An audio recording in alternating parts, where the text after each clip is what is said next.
Top five. Yeah, girl. You ready to do this?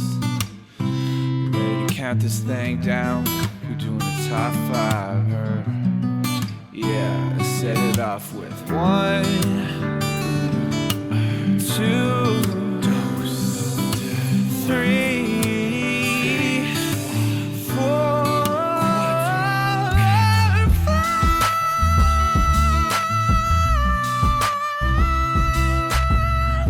Hey everyone, and welcome back to Ranked Top 5 Lists of Stuff That Don't Matter. I'm your host, Tuong, and it's 2020, people. We have survived the apocalypse. We're here. We're doing that podcast thing, and what better way to celebrate the new year than talking about things that happened last year?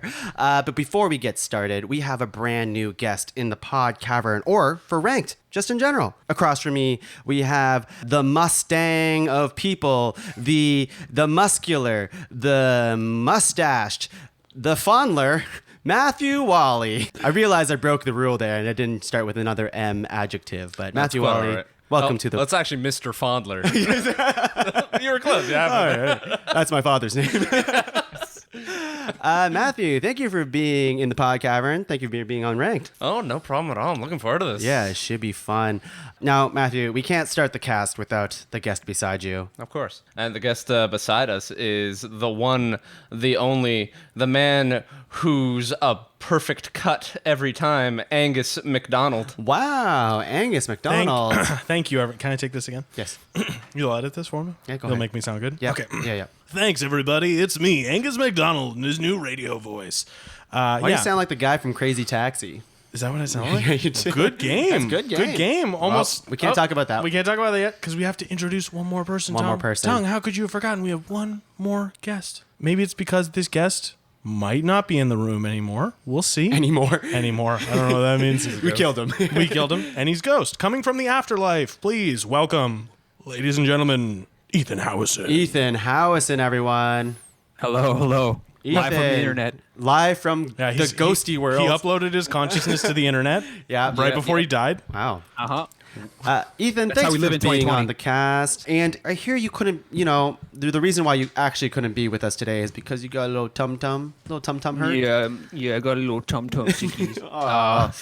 Yeah, Right so- on Christmas Eve, it was real great. And it's still brutal. persisting. Still persisting to now in the new year. 2020, I know. It's 2020. It's the new Crazy. year, yeah. It's You should awful. get that checked out. You should Well, go to a people learned doctor. that you can't eat the I turkey raw. think I'm actually going to die. Oh no.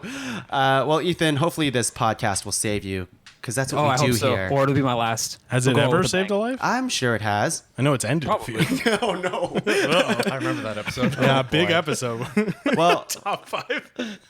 top 5 people we've killed through this podcast. I don't know. 2020 is getting dark for the podcast. We're running out of ideas. It's a dark year for us, guys.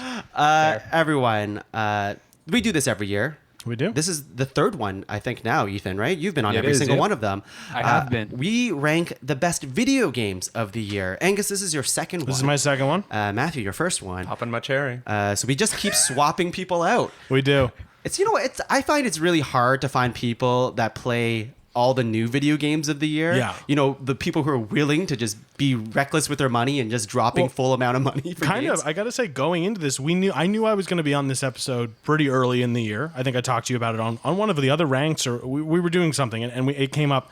And I've had a really hard time. There are a lot of games from the previous years that have come into my life recently, and I'm playing them and loving them, and I almost feel guilty. I'm like, I really should be playing something new so that I can talk about it on the podcast. Yeah. Still making my way through Chrono Trigger over here. That's pretty damn old. Good game, though. Well, this year I played Persona 5 for the first time, and so for that good month and a half chunk, I was playing this 90-hour JRPG, which 90 hour if you're a casual. 110 for this guy right here. it was very good. That's actually, I'm curious because I was not on the 2017 episode. If I had been, I would have fought tooth and nail It would have made the list. Oh would've god, made it the would list. totally made the list. That's the thing. There was And definitely some mistakes on that one. Yes. I'm playing. Oh yeah. I'm playing a game right now that came out last year, and I was like, oh shit, I got to go back. I don't even know if we talked about it in the last list. Did we talk about Frostpunk? No, we never did. Oh, it's No, so we didn't. good. We didn't. It's so good. Well, let's just say that off the top, we don't get paid to play video games. We pay for video games full pocket. Yeah. And so our list might not be as comprehensive as some Robust. video game websites. However- However, Fair. our point is the only point that matters. Yep. Because we know everything. It is the correct list.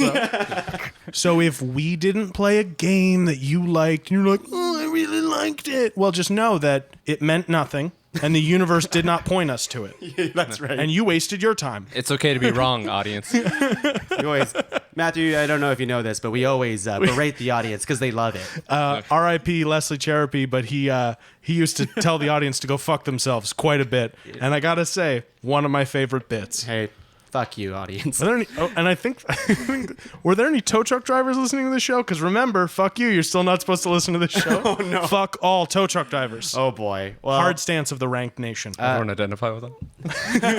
My father was a tow truck driver.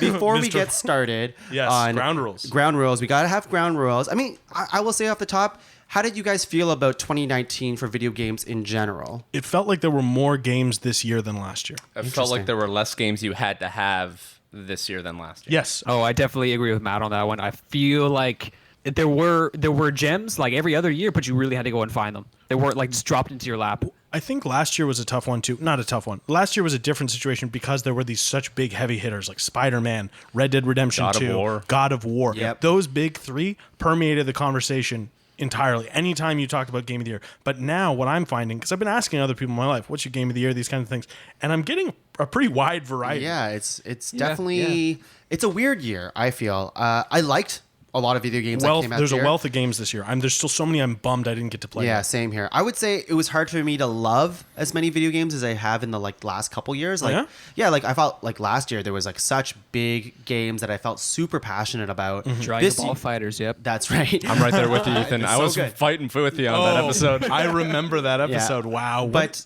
I this think it year, lost to I'm not Smash. gonna. I don't know. I feel like I'm not gonna die on any hill for any particular game. There's some games that I really like over others, but There's a couple hills I'm ready to die Are on, you? but that's no surprise. Got one. the Silent Hill. But My that also came a favorite different game. year. No, the Like movie. 94. You're dying on the hill for the movie. Yeah, the Sean Bean's in it. Yeah. So ground rules Ground rules. What do we think? Has to be a game that came out in 2019. that came out in 2019. Now we are. I think as the years progress, remakes are becoming a lot more than just up-resing a video game. Yes. So I'm gonna count. I think we all know which remakes are that There's a could be couple nominated. big ones this year. Yeah, Yeah, exactly. yeah. Because there's been a couple that are like, oh no, they actually remade this game from the ground up. From the ground up. Yeah. The concepts are more or less there, but they've probably a lot of them introduce new stuff to it in as well. some situations, and I'm sure we'll get into this, in some situations, they are like different new games. Yeah. And in others, it's more of a visual quality of life thing. But if it's different enough, I'm okay with it. I think remakes totally fine if they differentiate enough from the original. If it's just like, now it runs in 4K. It's like, bleh, Yeah, no. fuck you, get out Dragon of here. Quest 12 that was re-released for the Switch for Yeah, the it's like, 19th time. Skyrim. The Switcher. Wait, did Skyrim come out for Switch this year? No, that was last year. Oh, last but year. The Witcher did. Great example. The Witcher 1? 3 came out for Switch. Yeah, this year. Yeah, see, that I would say, Doesn't count. There's Doesn't other count. ones that we can talk about. Ethan, what do you think Yes. about expansions? If it makes like a significant change to the game, or even if it's maybe highly regarded as bringing something new and innovative, or just overall quality of life changes to the game, I feel like that's probably what if it costs the same nominatable. as a full game? That's what they've been doing to us lately. They'll release an expansion. It'll be a full fucking price. So I know. Well, obviously, I know what you're going to. You know talk what about, we but- two are gonna say. Yeah, exactly. I think if the game also feels like a full game, then that should, or so the expansion feels like a full game. I think that would count in It's my tough. books. It's tough. We really got to talk about it. yeah. That's the thing. I want to bring this up now because I know it will be talked about probably, right? Yeah, probably. So I would count it. I think if it's like a small thing, like a mini expansion, then it wouldn't count. So there's an know, it's so hard. expansion I've got in mind, and it introduces so many new mechanics and so many new systems that the game almost feels new, but in terms of added content, it's rather low. So like it feels like a new game, but you're still replaying a lot of older content. Yes, I agree with what you mean. There's it's really hard to talk about without getting into specifically which game it is. It's really tough because I keep flip-flopping myself because it's also, I think we're thinking of the same. We're definitely thinking of the same one because we played it together. Yeah. But there's a particular game this year, and I think there's maybe more than one that does this, where the one we're thinking about in general, another kind of strike against it maybe, is that to really get the most out of this expansion, you have to have played the original primary game through to completion.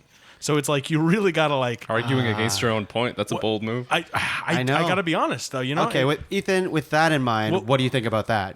I think it's fine, to be honest. Okay. Yeah, I Like, think it's I gonna feel like if people are passionate about that game this year, then why stop it? exactly. I Okay. think the discussion. I think all the points we need. I think we should nominate it, either Matthew or myself. It's going to get nominated. Oh, yeah. I think whichever one we'll make our point and we'll see what we decide. Okay. The list will speak for all. Exactly. right. Yeah, I'll Where leave we it to you can- guys because I'm not going to nominate an expansion, but I think like the one that you mentioned. We'll talk about it. I think It's gonna come. I think it would count. All right, and should we just get into it? It's Fuck gonna. yes, please. Can we just get started? We've Man. been titillating them enough. We've been. God, my nipples titting. are hard. Oh my Yeah. god! Just like every episode. Can we of edit that Ranked. out? Yeah. Can we edit the nipple thing out? I don't want people to think I'm weird. Come on, they know. They know. It's been several episodes with you in it. I They do know. bring up my nipples every episode. He's got a Just lot of them. like All three of them. Every episode of Ranked, we talk about Angus's nipples, but we also go around the table 3 times, nominating 3 nominations each, making a master list of 12, and whittling that down to a top 5 list. All right, my first nomination. This game, I was waiting for it to price drop because games are very expensive these days. I do my best not to pay full price for a video game, but sometimes if I get really hyped up, I definitely will. This one, I was willing to wait on it a little bit. And the thing with, you know what? I'm just going to say it. Sekiro. Shadows die twice. Not once, Oh, fuck. twice. Sekiro. Sekiro. How do you say that?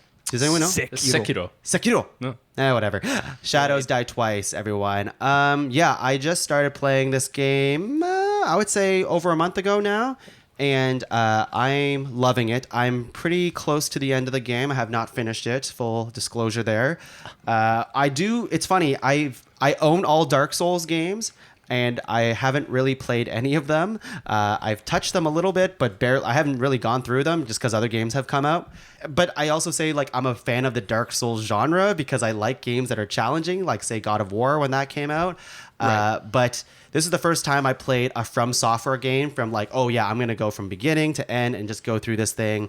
And right away I was hooked. I mean, it has like the Japanese setting is really cool. That aesthetic. That aesthetic is so good.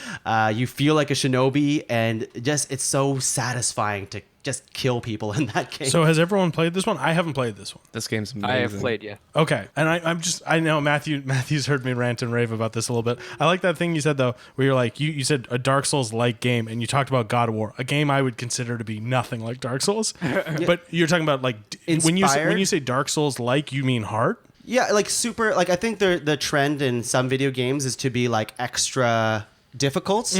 I mean, another game you were playing today, which I won't mention because in case it gets nominated, people would put that in the same realm. Well, I would as a say it's Dark Souls like. like because of the literal structure and the bonfires that are in it. But Sure. Okay, but so Sekiro plays just like a Dark Souls game where you literally you stop at a bonfire, you sit down, you heal, but all the enemies respawn. You keep Yeah, farming them. it's That's like, integral yeah, to Dark it's Souls. like that. Yeah. That's kind of cool. Take And some departures from the established systems. it but- seems a lot more parry based. There's no like. It seems like you get to customize your character a bit less in terms of playstyle than the other games. Is that true? Well, you don't customize your gear, your armor, or your sword. You customize your shinobi Prosthetic utility tool. tools. Yeah, you have Cool. a left arm that you get. It's called the prosthetic tool, and then you can get different abilities like being able to throw shurikens and light fire. Or a and- dope fan. or a dope fan. It's also a grappling hook. It does a lot of things. Yeah, it seems you seem more mobile. There's a lot more verticality in this new one. It looks like. Yes. Absolutely. That's one of the best things about this game actually is the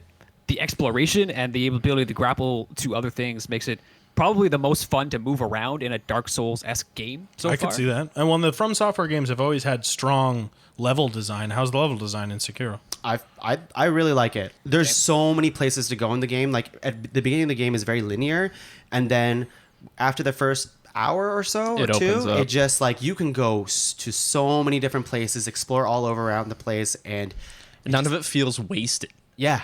like you're doing something constantly. And you can go back to an old area and be like, oh shit, I can get to that place now, and I can do all this other stuff. So there's like, My fan's better now. I can get that thing. yeah, Cool. I really like it, and I like those types of games because I feel rewarded. I mean, obviously, I'm getting really frustrated when I'm dying constantly, but when you beat the thing that you've been working hard to beat, it feels so satisfying, especially in this game too, because you get to kill them twice.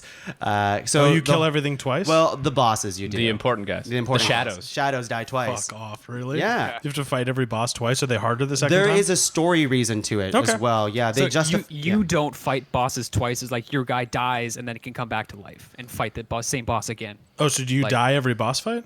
so you, Yes. Probably. you can't. Yes, yeah. So you have when you die, you can resurrect once. Okay. At the At your beginning. body. Yeah, exactly. Cool. And then if you die again, the more times you die in the game creates. I'm not sure how much I want to share about this because I don't think it's that important. But it creates like dragon rot, which affects other characters in the game. So Okay. basically, every time you're dying, the story justification is that you're taking life energy from the world. Oh, So when you okay. resurrect, it's like, oh, you're taking life energy from all So these the world NPCs. gets a little shittier It gets when a you, little- when every time exactly. you die. Cool, Yeah, yeah. great. I think I'm going to do a lot when I play it. But but I the- probably will get around to playing It's really it. good, and you're right about the parry system too, because there's something called posture in the game. So if you block an enemy's attack, you create posture damage on it, and the more this meter fills up, the more you can do a finishing blow on. So it's them. like No. it's like poise from the Dark Souls games. Yeah, it's very Similar. similar. Yeah. Yeah. Okay. Cool. Well, Yeah. that sounds like a fun game. very good, very very good game. Matthew, what do you got? I was gonna say Sekiro, and that was the only one I brought for this. So I guess You if I did was not prepare for this. I guess if I had to pull another one, you know what? Angus and I were alluding to this earlier. I think Yeah, I'm let's just just gonna get it rip out that there. Band-Aid right off.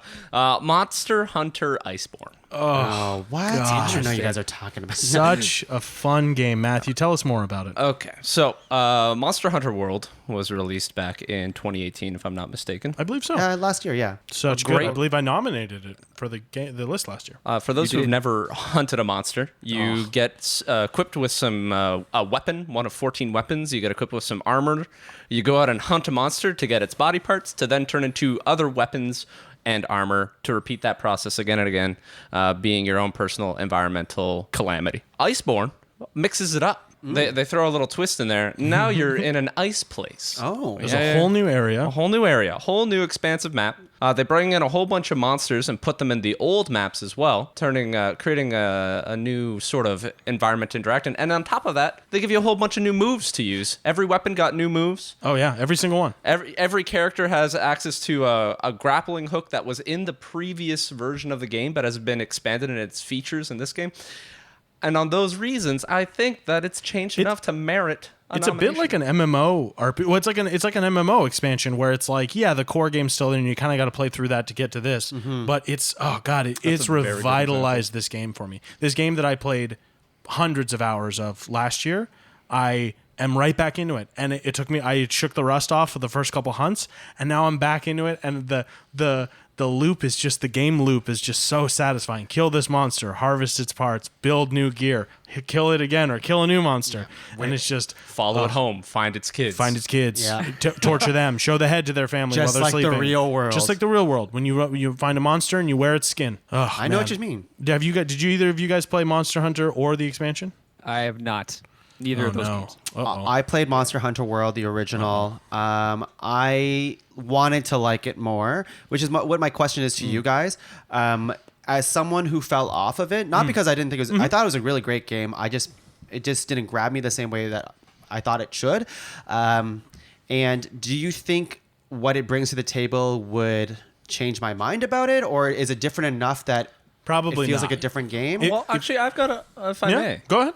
So, Monster Hunter, the original series, outside of World, Yep. is a very complicated game to navigate. Yeah. Monster Hunter World simplified that entire scheme. Oh yeah, Yeah, made it and immensely more made it user friendly. Yeah. Yeah. Iceborne goes a step further and adds bigger quality of life changes that make the flow of combat and gameplay much smoother. Like that That's whole true. new area has every single improvement Angus and I were talking about from the original game.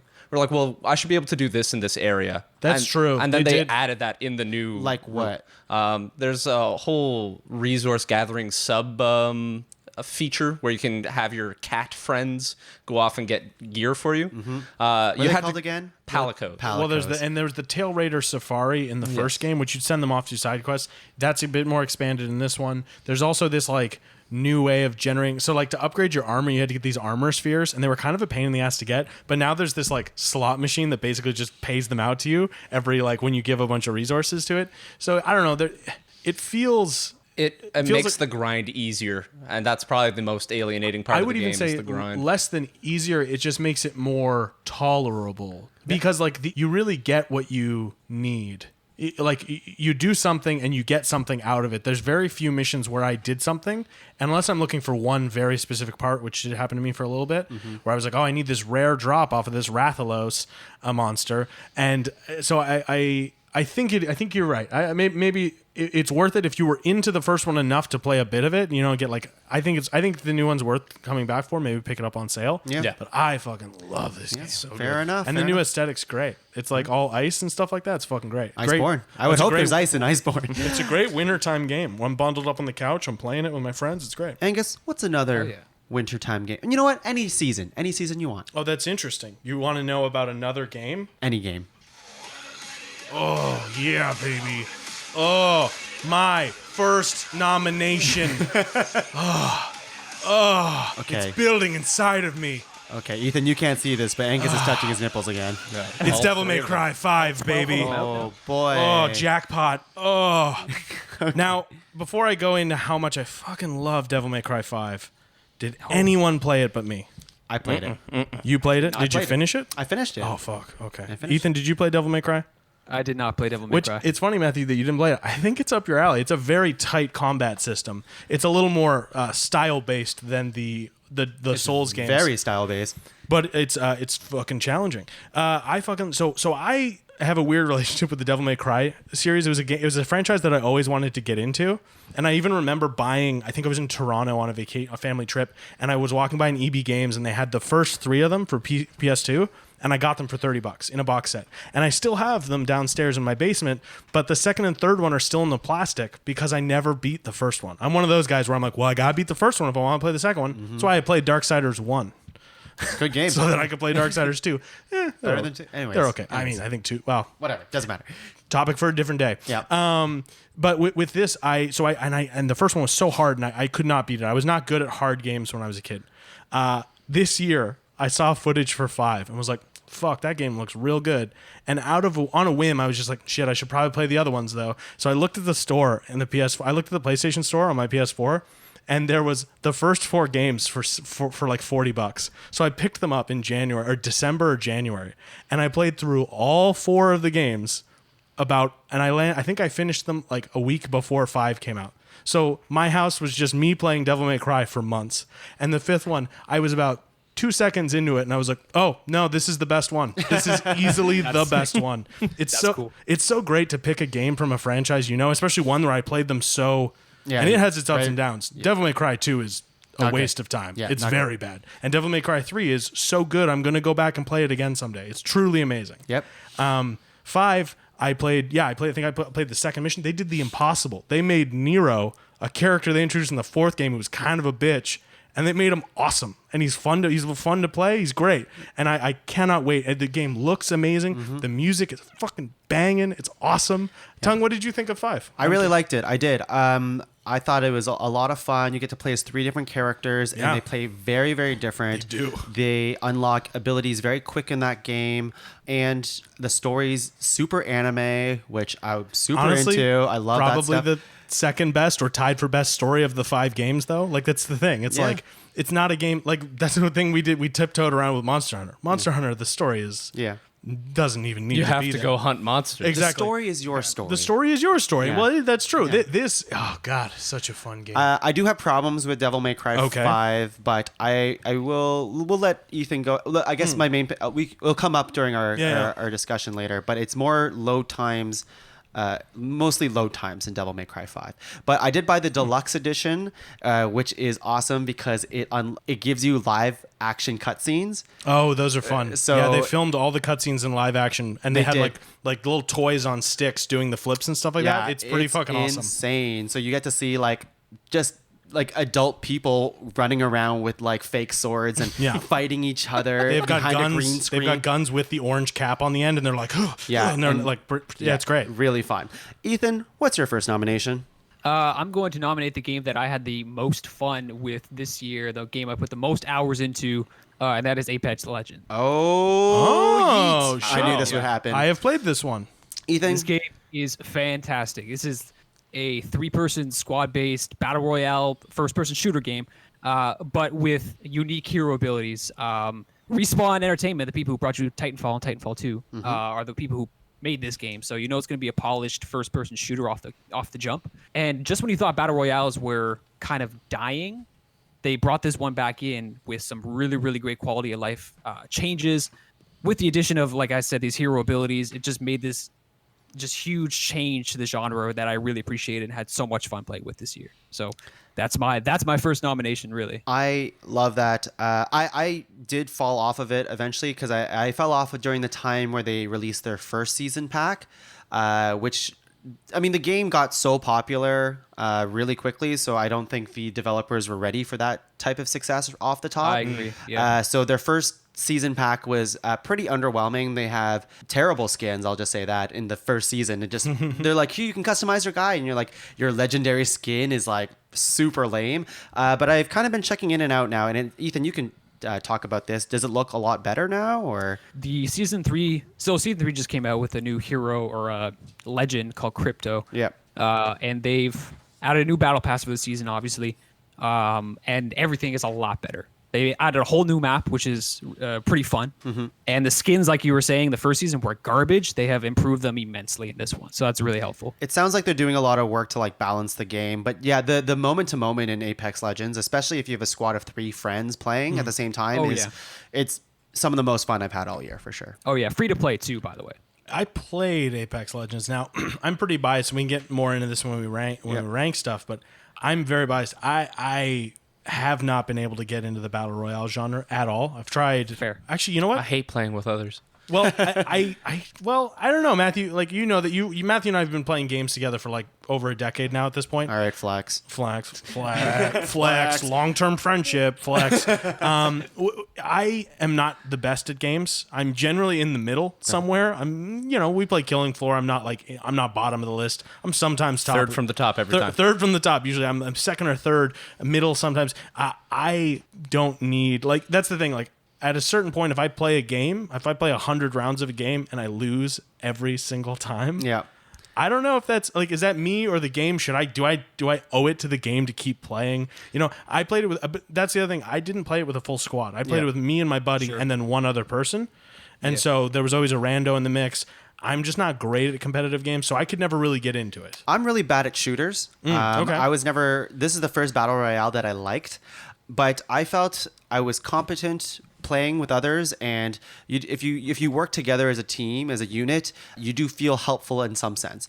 It's not just you that has to carry everything, although it might end up where you're the only one alive, because you have the ability to resurrect your teammates, right? Yeah. So, I will say though, I haven't returned to it ever since season 1, and I was losing a lot. I've only won 2 games ever. It felt great. Oh, and that's the other thing. I was actually pretty good at Titanfall 2 multiplayer. I was actually pretty good at it. Like I could carry a team in that.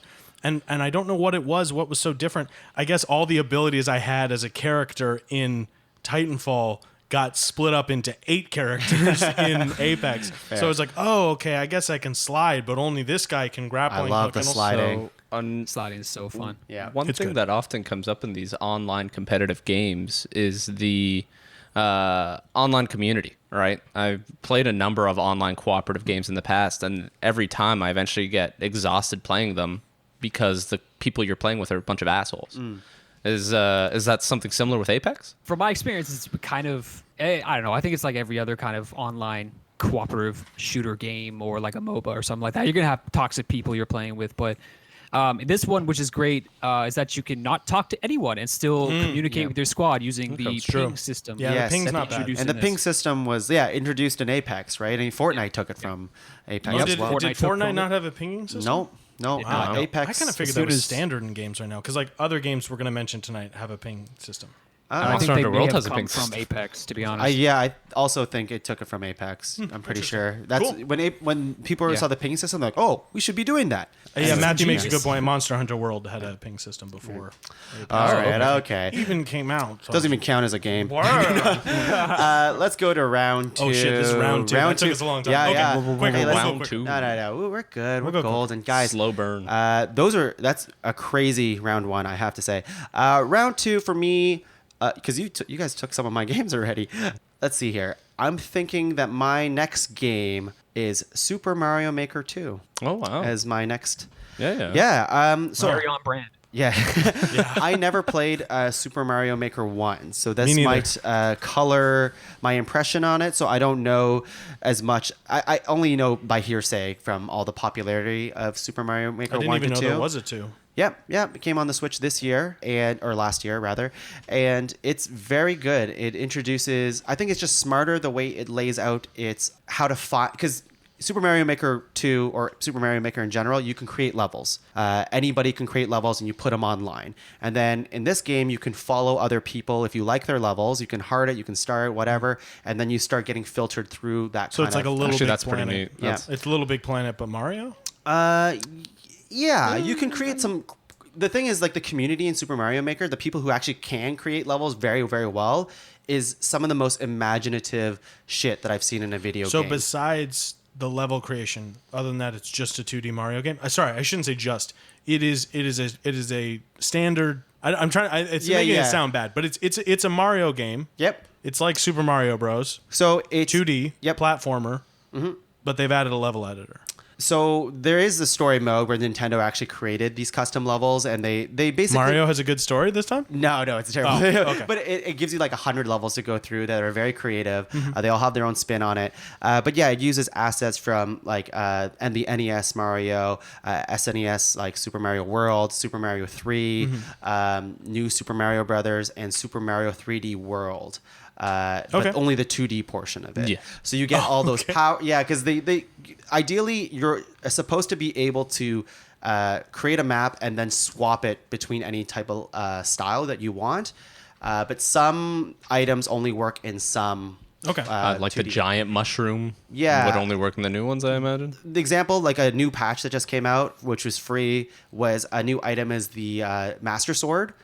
So you pick up the Master Sword as Mario, and you get transformed into NES Link. And it's really cool, like the levels that people have made with this guy, because they're like, okay, of course, Link can use his sword. He can block with his shield. You can shoot an arrow up. You can shoot an arrow down. You can, like, if you jump up, you can kind of, like, plunge your sword to the ground. You can throw bombs. And you're like, wow, he seems pretty broken. But then people make levels around his abilities, and it's just incredible. So I think the amount of imagination that can come with Super Mario World 2 or Mario Maker 2 is just been really great. Cool. Yeah, a lot of fun. And Matthew, what do you got? This one is actually probably above Monster Hunter Iceborne for me, and that's Remnant from the Ashes. Okay. Ooh. Yeah.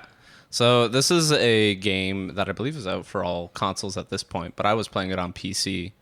It has got to be some of the tightest gunplay I've ever had the pleasure of playing with. Yeah, it's a third person shooter, Yep. and I gotta say, it's a little Dark Souls like. Yep, that's what they mean. It's a little It's bit. got a combat roll. It's got some action skills. So yeah, there's a whole bunch of weapons to use. You can customize your character to be a up-front beater or a back-range sniper. You got traits that allow you to customize just about every aspect of your elemental resistances or how you handle combat, how quickly you interact with items. I like that you're fighting tree demons. Yep, the world has been taken over by the Root.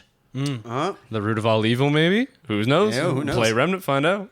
From the ashes. From the Ashes. It has such a basic name that it's Remnant, from the ashes, revelations, it truly the sounds like a beginning. name generator. I gotta say, Remnant from the Ashes is better than the average generic game. Sure. name. But yes, I see what you mean. Yeah, and then you throw Apex Origins. Legends is pretty. Apex Legends, yeah. What does that even fucking mean? I don't know. Yeah. You Yeah. got to be the best, the apex, But it's just and you're it's playing legend. with legends. They're legends, but they're like the best legends. Yes, exactly. So like the Apex. Just pick one. Just call it Apex. Just call it Legends. What's your favorite thing about Remnant from the Ashes? It's just that it is a consistent experience throughout. What you get at the beginning of the game is what you get all the way through to the end of the game. There's no dip in quality of what you're playing at any point. There is maybe a level that's not as robust as the other levels, but it's not because it's bad. It's just lacking features that the other levels have. Are the levels generated? The levels are randomly generated too. Every level Well, is they're randomly seasonally generated. yeah. The map that you're playing in is different every time. really? Okay. But Yeah. the end boss event you're fighting is always like the same boss Yeah, at the end of each level. I've played this one as well. You guys, I take it, Ethan and Tuong, you haven't played this one. No. So I was interested in playing this earlier in the year, and I just got distracted by Apex. I would say pick it up. It's very fun. I haven't finished it myself. I don't but think it's a full price game either. It sits at about $40. I think I got it for 25, and it's like perfect pricing for that. Nice. I really like it. Like you said, I think the biggest thing that stuck out for me was the tight controls. Oh, man. It's like anytime I got killed, save for a couple weird things where like a boss cornered me and I couldn't get out. Anytime I get killed, I was like, yeah, no, that's my fault. I fucked that up. And I will say that I haven't played it yet, but there's a hardcore mode where if your character dies, you lose everything and you have to start over. That's appealing for a lot of people. It's hardcore, right? Yeah, there's a hardcore mode. I was playing at one point. So I'm used to games where if you're doing an action and you interrupt with another action, what you were doing before your new action was halted. It got stopped, aborted. Yeah, like drinking a potion. Drinking a potion, it's done. So in this game, I started to reload. An enemy came at me, so I dodged out of the way. While dodging, I was still reloading my gun, and then I popped up with a full clip, and I just like double shotgun blasted the dude in the face. Amazing. At that point, the game was like, oh my god. I gotta say, all the guns feel really different too. Like they play differently. It's good. Yeah, Cool. it's a fun game. It's a fun game. I'm bummed I missed It's fairly out on it. straightforward. It's a good game. Yeah. Angus, what do you got? Oh shit! I gotta do another one. Okay, this I might actually be. Oh god, He's out of tough. games. This is tough. Out of Oh, games, God, this is right? Round tough. two, baby. Minesweeper? Minesweeper is the New York Times crossword. Did that come out this year? Solitaire? What's Solitaire. Great game. Love to play it by myself. Got patty cake on there too. No one will play with me. Okay. This game caused a minor chain reaction in my life, so I feel the need to Do it. nominate it. Do it. So my second nomination is the Nintendo Switch game Heave Ho. Yes. Okay. Okay. I always try to nominate an indie game in there, and this is my one for the year. Great. I've played a lot of great indie games. I would consider Remnant from the Ashes Indie game? an indie game, and it was in my potential nominations as well. The thing with Heave Ho, so Heave Ho is a very, very simple game. You control these little blob people with arms, and you grab onto surfaces, and you have to climb around a level. And you've got one button that controls your right hand, and one button that controls your left hand, and then a stick controls where your hands are pointing.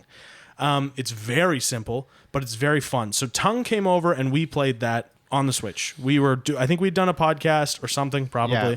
You were in town. We played it that night. The next morning, Sarah and I, we immediately bought it. We had friends over that night. They played it. They went home, and they bought it. Yeah. This is the game. Anytime I find out someone has a Switch at work, and I was like, oh, do you like playing games with like your girlfriend, your boyfriend, whatever? Okay, pick up this game, Heave Ho. And this is a weird thing too. Every single one of them has picked it up. And then they come back to me like, that game's really fun. I'm like, yeah, it's very simple. Matthew and I, just a little backstory, Matthew and I met in college learning game development. So Matthew and I were both learning how to make video games. And I swear to God, I'm so frustrated that we did not come up with this idea. It's very simple. It's built in an engine that we were using when we were in college. And it's fucking very simple. I don't want that to be a strike against it. I'm jealous at how simple and pure this game is. Because you start to form these chains with people to cross bigger gaps. Inevitably, there's always a weak link sitting on the couch with you. It's a 4-player co-op game. It can be up to 4 players. I've played it alone. I've enjoyed it. I've played it with 2, 3, 4 people. I've enjoyed it all the time. I fucking love this game. Yep. I love this game. Matthew, I think you played it here. Did you play it with us? Yeah, no, I played Did you it go with- home and buy it? No, I did not go home and buy it. broke the chain. Chains ended. Ethan, have you Never played mind. this game? Fuck this game. I have not, but I've seen people play it Yep. and heard their joyous laughter after swinging those little dudes around. It's And fun as getting hell. to the end goal and then farting. Yep. Yeah. Yeah. Yeah. I would say I thought it those is, were it is hiccups. such a fun it's such a fun party game. It's for people who don't usually play video games. And even if you're bad at it, you can help the other person. And I haven't laughed that hard at a video game all year. Truly, like Truly, it's just yeah. so Yeah, many. my face fun gets parts. sore after playing it. Yeah, It's a game that's dynamic too. When I was playing it with Angus, there was 4 of us on the couch, and at one point we split into 2 teams. Like the game didn't prompt us to do that. We're just like, oh, we're gonna be to the top first. Come on, let's go. And then we just started racing each other. There's a lot of levels too where it's like, oh, this one you can get by on yourself, but now there's a clusterfuck because all 4 of you are grabbing for the same thing. You get killed by your friends because they drag you down. But like, I don't know, there's something very magical funny. about it. It's a very fun funny. game. Ethan, what do you got? For my next nomination, Tung, I would like to nominate The Outer Wilds. Not to be confused with The Outer Worlds. It's The Outer Wilds. What is the Outer Wilds? So it's a space exploration game where you kind of take control of this little alien dude, and you have a tiny little moment where at the start where you kind of are taught how to fly your spaceship and move around the world and stuff like that, and use your little scout projector dude to take pictures and explore the surroundings. Then you get into a spaceship and just launch into this little solar system and explore the place. And it's that simple. It's very kind of directionless, but It looks like No as Man's you- Sky, but better. It kind of is. With furrier critters. So you fly to just a planet. You can it's like the typical you see that mountain, you can go there. In this place you can see that planet and go there, land on it, and then you just start exploring these little islands on this big ocean planet, and you start to discover these like kind of logs that are left by like an alien race called the Nomai. And as you're progressing through this game, you kind of start to unlock the history of the Nomai in the solar system, and start to figure out like, wait a second, I'm stuck in a 22-minute time loop in the solar system before the solar system or the sun in the solar system goes supernova. And you kind of restart. It's sort of like a roguelike where you kind of restart a new run after the 22 minutes, but you aren't upgrading anything. You're just figuring out more and more about your reason for being in this time loop and like how to get out of it as you go through. That's really cool. Yeah, It's very cool. I've also played Outer Wilds under Ethan's recommendation of during the time crunch, and yeah, it's exactly that. You are in a it's a 22-minute time loop, and after that you reset to the beginning, but you can go anywhere. Like the solar system is quite large, and different things happen at different minutes of those 22 minutes. Okay, too. so you can kind of plan your next run. Exactly, If you're like, yeah. this building appeared, or this building. Yeah, so it's very dynamic, and so much can happen in one run, and it's all about like learning from your past mistakes and then trying to get to where you were before, but also trying to figure out what the story is and why you're stuck in this time loop. Yeah. Very simple. There's no combat in the game. You have a scout projector, or what is it called? It's just the Scout. It's just a scout, yeah, which you can Yeah. use, and it takes pictures, and you can kind of fling it forward, and it lights up a room.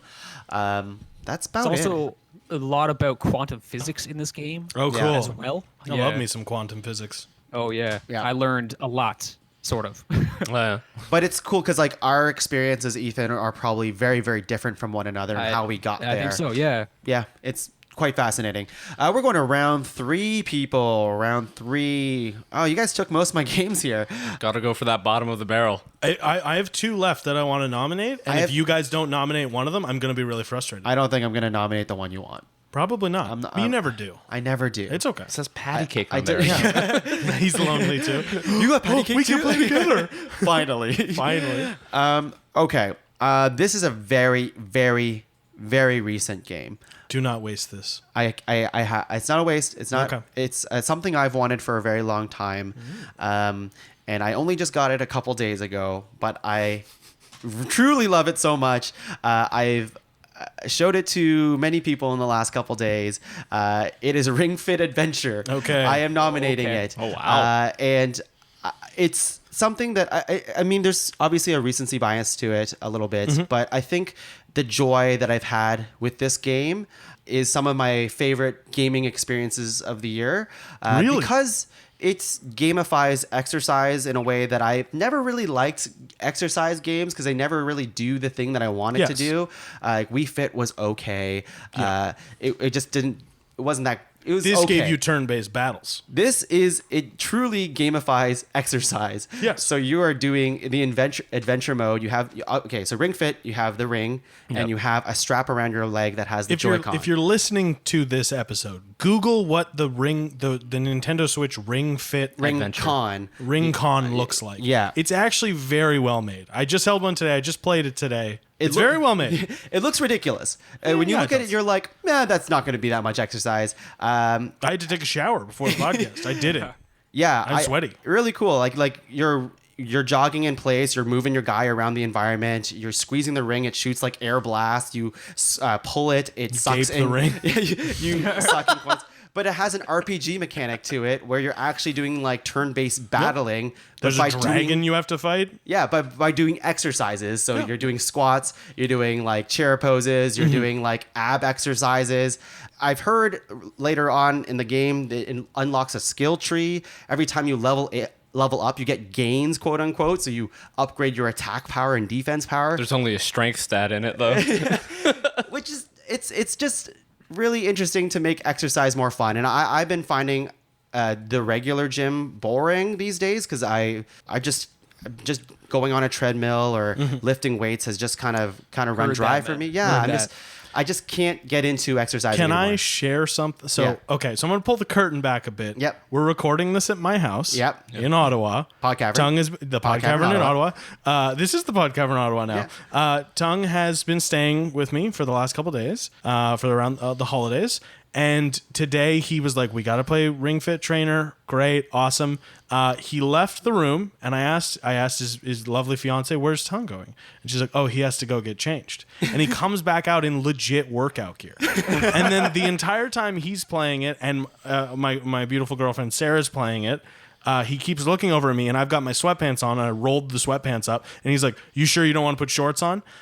I will say, I don't know if it's a strike against the game, but if the game demands that I change to play it, I don't know. I think it loses points for me. It's an exercise game. Yeah, I guess. It's a game that's meant to get you moving. You I need to guess. Yeah, I don't know. Is that I don't the- know if that's a strike against. I was invited to play it, and I'm in like a cotton sweatshirt and denim. I'm not about to be playing Ring Fit Adventure. About to blow out a seam in my shorts. Seam in, not semen. Sorry. everybody. Can we edit that out? No, that stays in. I get, like I said, it's a recency bias thing. I've only had it for the last couple of days, but again, like the me showing it to other people and getting them to try it. I saw my mom play this game. Don't get me and wrong. I'm gonna order it. I laughed I'm gonna like play it. crazy watching my mom play this thing, and I think it's something that anybody can play, but also get a good workout out of. You hear that, people? If your mom plays it, you'll want to laugh at her. Laugh with her. Oh, laugh with her. her. Oh, okay, good. Matthew, what do you got? So I'm at a bit of a crossroads with my third Do it. nomination here. I'm gonna take a interesting take on this. I'm gonna put forward Luigi's Mansion 3. Oh, Oof. thank you for playing that game. Ouch. Okay. I like it a lot because this was a game my fiance was dying to play. She was huge into Luigi's Yeah, and Mansion. she didn't make it. That was rough, man. She didn't make it. And well, I played it in her honor. No, she's alive and well. If fine, you're she's listening to fine. this, baby, I love you. But Luigi's Mansion 3 was so great. We sat down on the couch, and immediately, like, you're given within 15 minutes of playing the game, you're given a vacuum cleaner that can just like suck up anything in the world. And so Adriana just starts going about sucking up the environment, and like money's flying everywhere, and there's collectibles to pick up, and there's like puzzles she's solving just with a vacuum cleaner. And I'm like, this is amazing, because anyone could pick this game up and just start playing it. And at one point you can play 2 players, and then Guigi, but the drop in and drop out of 2-player to 1-player, seamless. As like all in all, just a great couch co-op game. I've heard this is one of those games this year that I feel so sad of missing out on, mostly because Nintendo is so bad at putting games on sale. They never do. Even games from like Super Mario Odyssey was on sale on Black Friday for 25% off.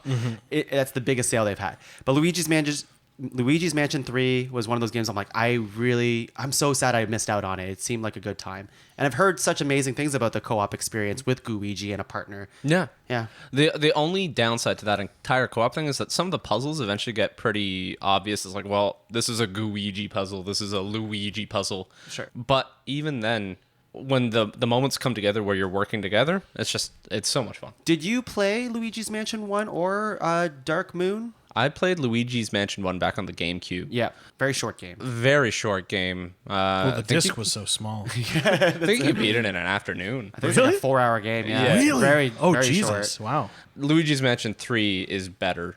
I liked it more. I heard it's Did the you best finish out it? of the 3. I did not finish it. I played pretty frequently all the way throughout, and I was there to watch Adriana finish That's it. what I'm finding with a lot of the noms I have today, where I'm like, I haven't finished it yet, but I'm gonna. And I guess, say your nomination. You have one. Fuck, I've got one, and then Ethan Ethan's has- got one. There's so many games that haven't been mentioned yet, though. I This is know. frustrating. I know. And I really thought one of them was. I really thought at least one of my two was gonna get mentioned. Go ahead. Oh God, this is tough. I have to bring it up because it needs to be talked about, but I don't know if you guys actually played it. Well, Just say it. Just say it. Just say it. Okay, my if you think it's nomination. the one, yeah. My third nomination. Holy shit, people. For Game of the Year 2019 is Redacted. Death Stranding. Oh, boy. my God. Oh boy. Yeah. Uh oh. He went there. He went there. Uh oh. You didn't like it? I didn't play it. You didn't play it. How come you didn't play did it? not play it. I played it. You played it. I played it. I haven't finished it yet. I haven't finished it either. So here's the thing. May I at least Please. this is why I think it needs to be talked about. I'm a huge Hideo Kojima fan. I think he created the stealth game genre when he made the first Metal Gear, like in the 80s. And while I don't think Death Stranding is going to create some kind of new delivery system type game, I think there are very real systems in this game that people are going to learn from, and we're going to see games years from now taking this like new kind of approach to something, newer approach, and nailing it, like really like making delivery quests and fetch quests and stuff like that like actually fun.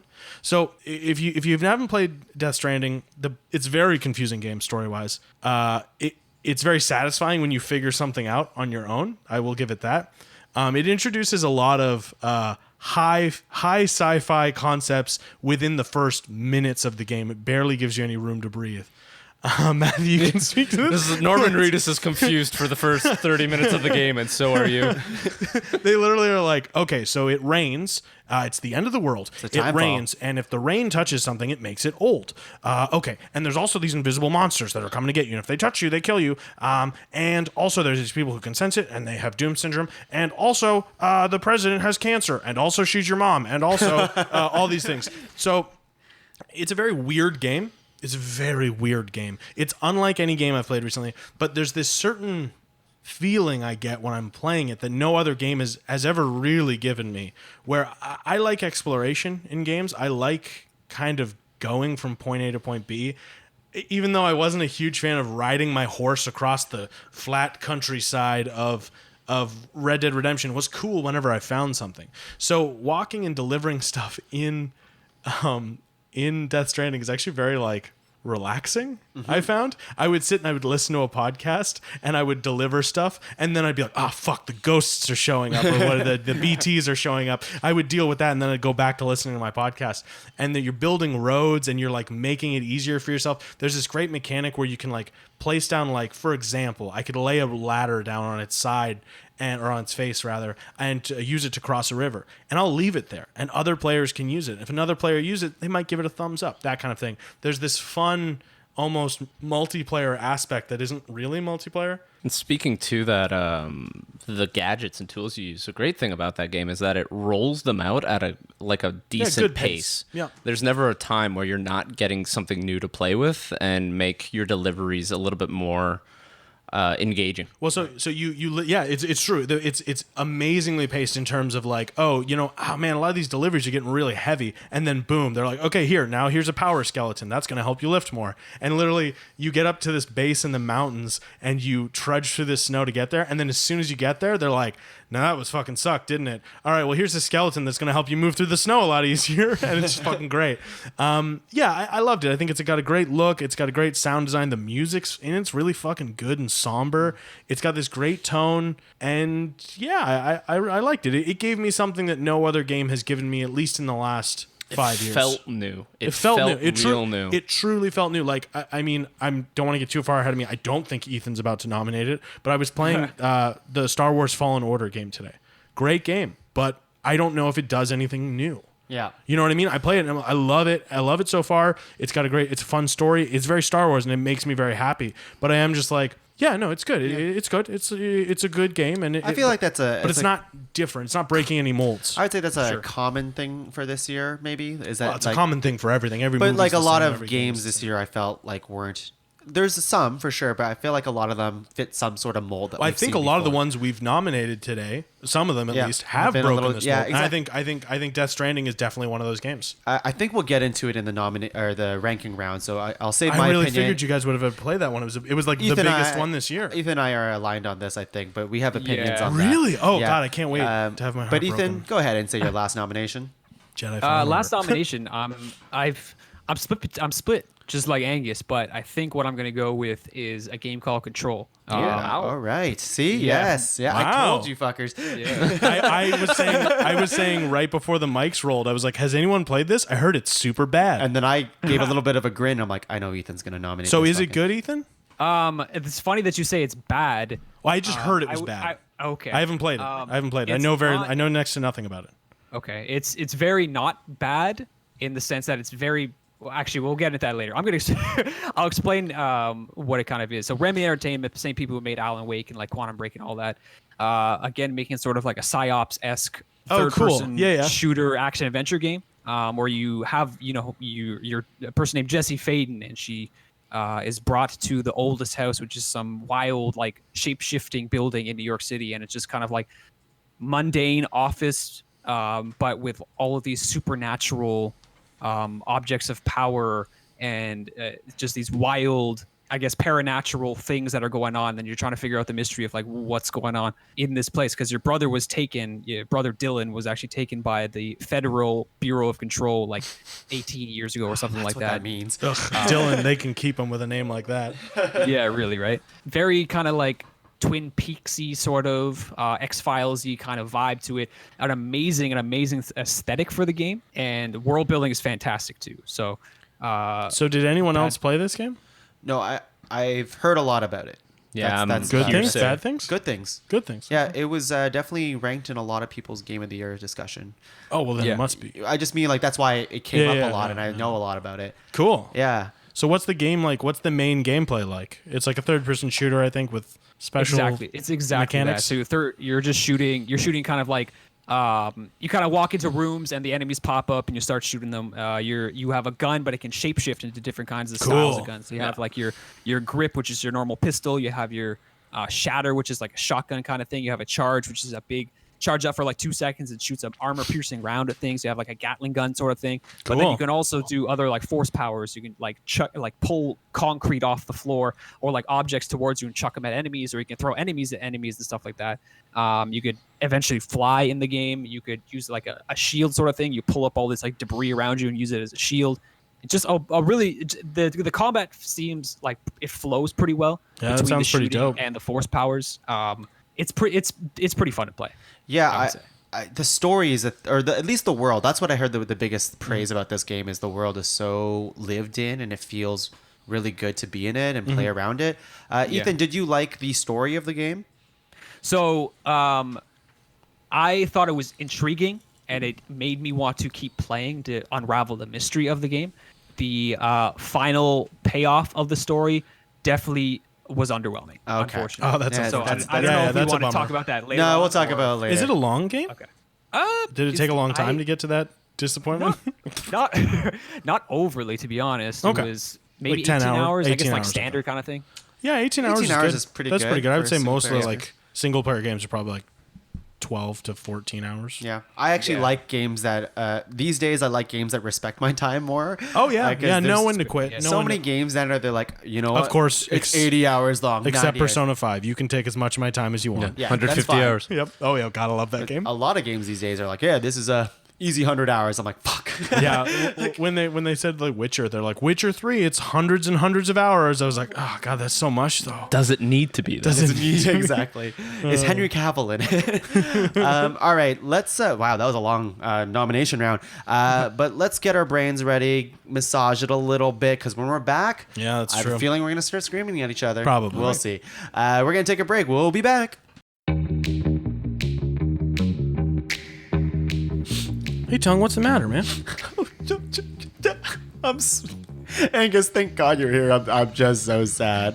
What's wrong, buddy? I'm sad. Matthew hurt me. Matthew hurt you. Matthew hurt me inside. What did he do? Where is he? Where's that Oh nerd? no. Where's that nerd? Okay, Matthew. Did you make Tuong cry? He's very delicate. I just got so many emotions inside that I take out on others. You don't have to do this to me, Matthew. We should be friends. Wow. I don't know how I could express my friendship to Okay. you in a meaningful way. Okay, I think I know how to solve this, guys. The best way to be a friend is to use the PodCavern affiliate link in the PodCavern website. Go to podcavern.com, click on the affiliate link at the top, save that as your bookmark. If you use that when you go to Amazon and buy things, we'll get a small percentage of that back. The PodCavern. Yeah, the PodCavern will get that. And it won't change your prices at all. It will only ensure that Amazon gives us a little bit of money. That sounds really good. Matthew, could you do that for me and stop using eBay? I'll definitely try. I want to fix our relationship. And I think this is the way to go about doing it, using the Amazon affiliate link at podcavern.com. Thanks, Angus. No Thank problem, you. guys. Here I go, fading away into stardust. Ah, it's in my eyes! Top five. Hey everyone, we are back. What a break we had. Our Angus and I did not argue at all No, about the no, we podcast. didn't. We didn't. No, we didn't even talk about video No, games. we didn't. Yeah. Both of them ripped the stitching on each other's shirts. Yeah. Yeah, sorry well, about that, man. that's more of That's a- okay. yeah. It's a cheap shirt. So, Well, yeah. I'm just jealous of how expensive your shirt is. yeah. It's Your shirt's expensive and poorly made. I'm just poor. Oh, well. That's Now how we who's- do in the now who's podcast. the winner? Oh boy, I can already tell this is going to get heated. No. Honestly, Come on. it This wouldn't isn't like be- the Halloween candy episode. No, but I feel like the video games episode, the movies episode, like we're passionate about this thing. It's okay to argue. We respect each other's opinions. Here's the thing we should all keep in mind. Is there's always next year. That's the thing. No, that's the thing. Like the Halloween candy episode, for example, got particularly heated. I was on that one, and I believe I looked a dear friend in the face and told her to fuck off because she didn't like mini Snickers. So go back and listen to it. It's a great episode.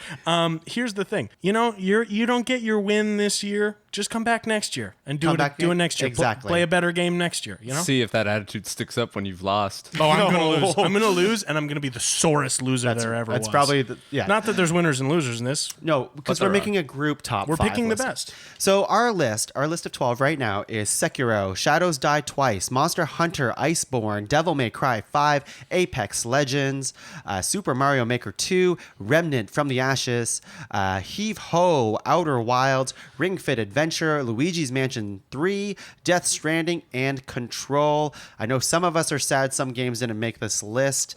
Honorable mentions. We'll get to it. Yeah, I will say right off the top that there are some games for sure that I wish I had time to play. It became like a money and time thing. $80 for an 80-hour game when I want to fit all these other games in. Really tough. A lot of not AAA tough. games on this list. Not AAA in quality. You know what I mean? There's just a lot of games here that are like Yeah. not There's a what I couple, was but expecting. yeah. Oh, you know what? I guess not. I guess Never there's a mind. couple. There's still some pretty mainstream. Literally Mario ended up in the nominations. Yeah, I'm he's blown got it. away by that. Hey, it's a great game. But let's talk about the games we want to star for further consideration and discussion, if we can. Ethan, how about you star one for us? I'm going to star Outer Wilds. All right. So we'll talk about that. Yeah, Outer Wilds. let's talk I'm about gonna it. go ahead and star someone else's nom. Monster Hunter World Iceborne. Okay. I think that's a great one for discussion. Matthew, you want to star a game? I mean, in keeping with the pattern we set here of starring others nominations, I'm going to star... Ethan didn't.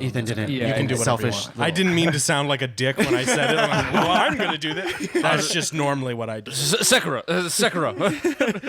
Sekiro. Shadows Die Twice. Also, in keeping with starring other people's nominations. Fuck you, Ethan. Wow, now I look like a dick. Ethan, you sick fuck. He actually is sick. His stomach hurts again. I'm sorry about your Yeah. tum-tum. all You make him sound like a little bitch.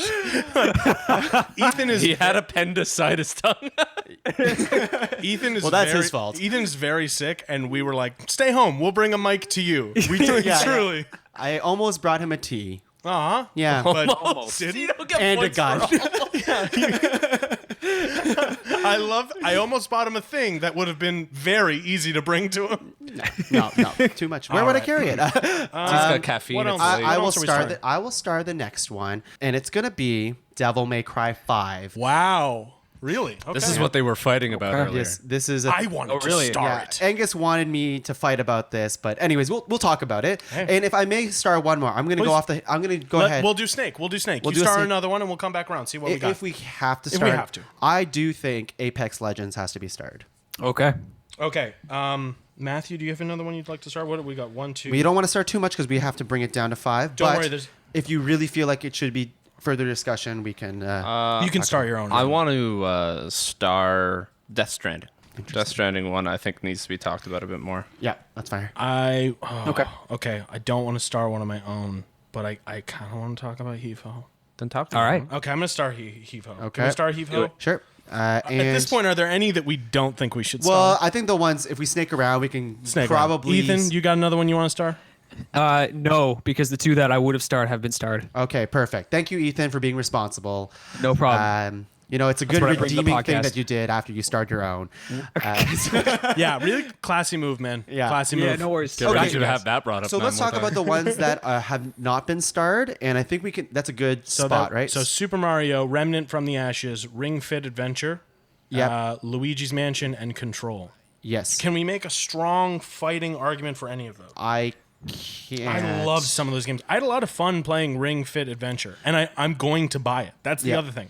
I just don't know if it's a game of the year for me. So I'm fine with it Not because to again, pick on yours it's more immediately. of like a recency thing that I like, and again, like I had so much joy introducing this game to people. And Tongue, I was skeptical. I was shocked at how fun it was. Yeah, I think it's fun. It did make me sweat a lot. How well it holds up, that's a thing that I wish I played the game for like a month and a month When, and a when half. did it come out? Do we It know? came out a couple months ago. Oh, okay. You know what? It's really great. Maybe a side thing is that this game counts as part of our fitness spending account at work. So you can Really? Oh my expense God. this game for work, and Wow. it's incredible. And we're like, this is a game changer. So maybe that's also like, Well, a, because oh my God. it's kind of a hefty price tag. It's about $100, Yeah. right? Oh, for wow. the game and the leg strap and the ring. you that get an exercise tool in it. However, once again, I can't stress this enough. Once again, shocked at how well made this ring is. I picked it up and I I'm a pretty strong guy, at least upper body wise. And I was moving it around and it had like really good resistance. Yeah. It was like a good ring for like exercising. You push Yeah. it in, you pull it out, you wave it around. It's cool. I wish it was a little heavier. That's about it. Yeah. I would like to see how well it holds up as the months go by. Yes. But obviously, I got it so recently. padded handles. I can't really speak to the game. Obviously, I haven't even got to the skill tree part of it Yeah. and those other exercises. But I think it's really well made and definitely the best exercise game I've ever played. I was lamenting to you about how there was no like, and it's not quite what I was looking for, but I'm blown away that there's no like Wii Sports Right. for Switch. Yeah. That just like, let me play baseball, let me play tennis, let me play golf, bowling. Like I'm shocked. This is very cool. Because you're liable to punch a granny on the bus. I get. Oh right, the portability of it. They really left turned. Yeah, I think it's a good game. But are we saying it's not? I don't think it's gonna make it. Actually, I will say it right away. It won't make it. I just like to say that it's way cooler than people think it might is. be, and I really enjoy it, and I think it's really creative. You know, Nintendo makes a lot of random shitty accessories, and this one actually seems like it's a good one. So Wii zapper. Well, it doesn't. that fucking wheel, the vitality sensor. Oh my god, that thing with the. Oh god. Well, it looks like this ring won't fit In our adventure. in our adventure. Thank you. of life. Of life. Okay, Goodbye. great. Or this list. Bye. Cool. Let's talk about other games that, let's say Control, for example. Ethan, you are the only other person who actually play Control.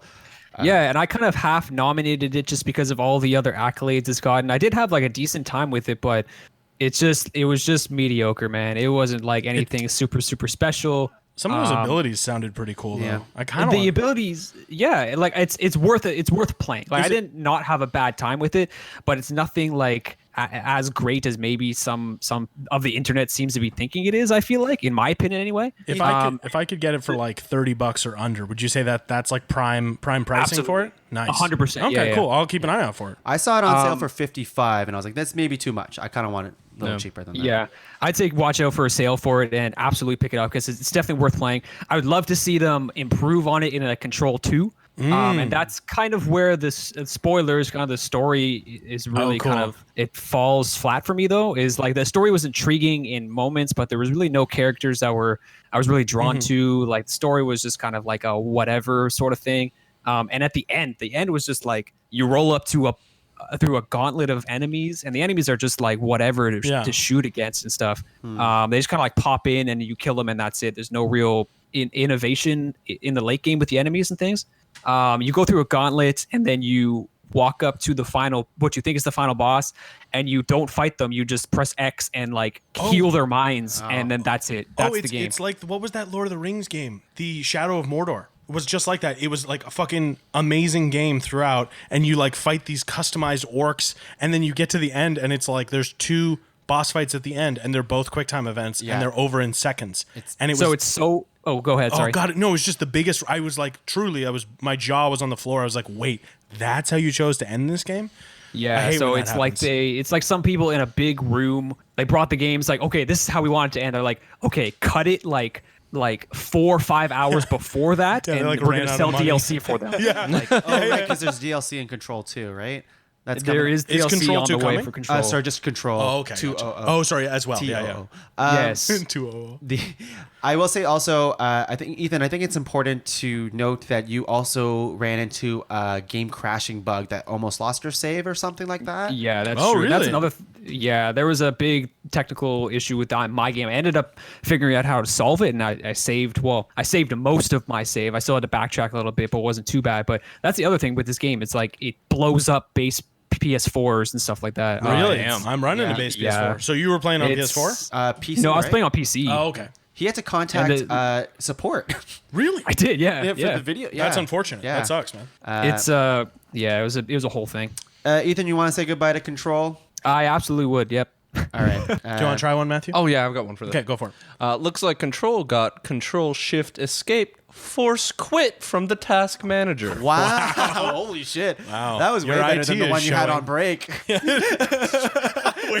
Way to shove him under the bus like that. Man, that one you pitched during break was terrible. When This we weren't one's- on air, the one the audience didn't know about. Yeah, it Nothing was sacred. equivalent to like this nomination is not going to make the list. It's like, okay. What else we got to talk about? Let's talk about Luigi, Remnant, Luigi's Super Mansion Mario? 3. We usually don't do this, but I think a lot of these games should get their props before they go. Yeah. Luigi's Mansion 3, I don't think is going to make it. Or Yeah. Remnant. yeah. So which one did you want to speak about? Speak about both if you don't think they're both going to make it. Yeah, so I put out Remnant just because it's similar to Control. It's a game I want to see more from. The devs have a pretty active roadmap for creating more content for this game. Oh, yeah. But even that roadmap is rather spacious in terms of the breaks between releases. And so it's one of those things where Remnant was a great proof of concept for what will eventually be what I hope to be a great franchise. Yeah. But it's not there yet. What's been given to us is solid, and I love that game. But it's not game of the Remnant 2 probably's got a strong chance at being I could game see of the that. year. I could see it being If a they big improve. game changer. Like people are like, "Holy shit, have you seen this game?" Yeah, this is good. This is like Remnant is the Demon Souls to To Dark something Souls. potentially greater. Yeah. I actually would The agree with that. Soul Edge before Soul Calibur. Oh yeah, I forgot about Soul Edge. Yeah. Going back So to that. one last thing on Remnant is the controls are so tight, and what they do with it. I really hope people take from this like they took from Gears of War when it came out, and it kind of really, it wasn't the first cover-based shooter, but it really nailed it, and everyone ever afterwards was like, okay, well now every game, even ones that don't need it, are going to have cover-based shooting in it, chest-high walls. This, I hope people are like, well, third-person shooter can have like a dodge roll, and like, you know, it just is very simple mechanics that made it so satisfying to play. Fair. And Luigi's Mansion 3, you don't think it's going to make it either? Yeah, it's I wanted to put it up there just because it was like a couch co-op game. I didn't see. I guess Heave Ho was a couch co-op game, but I just wanted to put it out there. It was definitely the best instance in that series. Luigi's Mansion 1 through 3. It's the strongest title, but yeah, compared to the other titles we put forward at this point. I think it just seemed like there was a lot of joy from Luigi's Mansion. I think when Nintendo really hits that like just creative kid-like imagination with their levels and like Guiji and just like the silliness, but also really fun. Just think what they could do if they made another sports game. Be punching grandmas. man. Luigi bowling. Dude, I'd play Guiji bowling. I would play the fuck out of Guiji Fit Adventure. What exactly is a Guiji? Is he just Luigi made of goo? You got it, man. You don't think about it too hard. Neither do they. Now, Ethan, we have a ongoing discussion, Angus and I. Matthew Yeah. would probably agree as well that the character Mugman from Cuphead. Oh, yeah. he fucks. Mugman fucks. Mugman Oh, fucks. yeah, absolutely. He gets laid. Fucking love now. 100%. So Guiji. actually, funny story. Okay. Can I just say on the side here? My sister was at a trivia night, and she's like, "Ethan, what were the names of the characters from Cuphead?" In the middle of this thing, she can't like text or anything like that. Amazing. So she's like under the table texting me, trying to get these answers. I'm like, it's Cuphead and Mugman. Do not forget Mugman. Yeah, Mugman fucks. Yeah. Yeah. Do you think Guiji fucks? Yeah, that's Does the he question. fuck more than Luigi? Does he fuck? Well, I think Luigi makes a lot of Guijis. Okay. You know what? We can move on from there. We can, let's move on. I mean, it was right out there, and it's still satisfying. I warned you on the break that I was going to do it. Yeah. Matthew also warned us that there was not enough masturbation-like jokes. So there we go. I call my shots. So does Luigi. Oh, God. You 2020, You everyone. also said semen earlier, didn't you? Seam in your pants. Pop the scene in your pants. I will also get rid of Super Mario Maker 2. You think so? Oh, yeah, for sure. I think, I'll be honest, I haven't played it in a little while. Like, I've been playing it in and out. I'm good with playing a few levels, and then it's one of those games I'll play a few levels, and I'm like, I'm good. Yeah. But not, like, in a bad way. It's just It some seems like games- a really polished version of a game we've played a dozen times. Is that fair to say? It's like a really polished version of Mario, a game we've played a lot. The only thing is with Mario Maker Yeah. is because the people spend have more- the creativity to create like really intricate puzzles Sure. and using the objects in the environment in ways that the original games never did. Yeah. I think I that's- lack the imagination to picture what a unique Mario level might look like. should I'll play- look them up. I'll look them up online at the very least. It's incredible. Like the level of difficult levels in Mario Maker 2 or Mario Maker in general that they've created is truly challenging in the way that's like almost Meat Boy-esque, where you're like, I really want to like finish this. My cousin, who's really good at making levels, I spent like an entire evening just like banging my head against the wall, and it gave me the satisfaction of like you do things. You repeat things enough to finally beat the thing. Very satisfying, obviously, right? So, and Mario's always been king of platformers too. So to be able to create any platformer you want with all the assets, and then additional using objects in ways that were never meant to be used in the original, I think is like primo.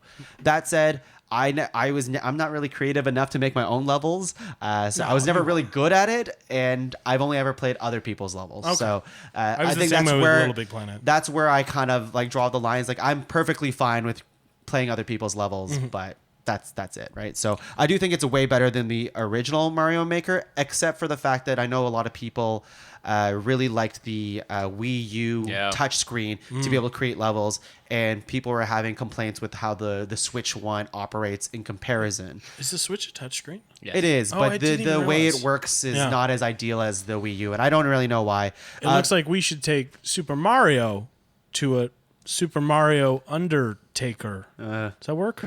Let's unmake Ooh, Mario. ooh, yep. Yeah. Cut mine out. 2. Actually, no.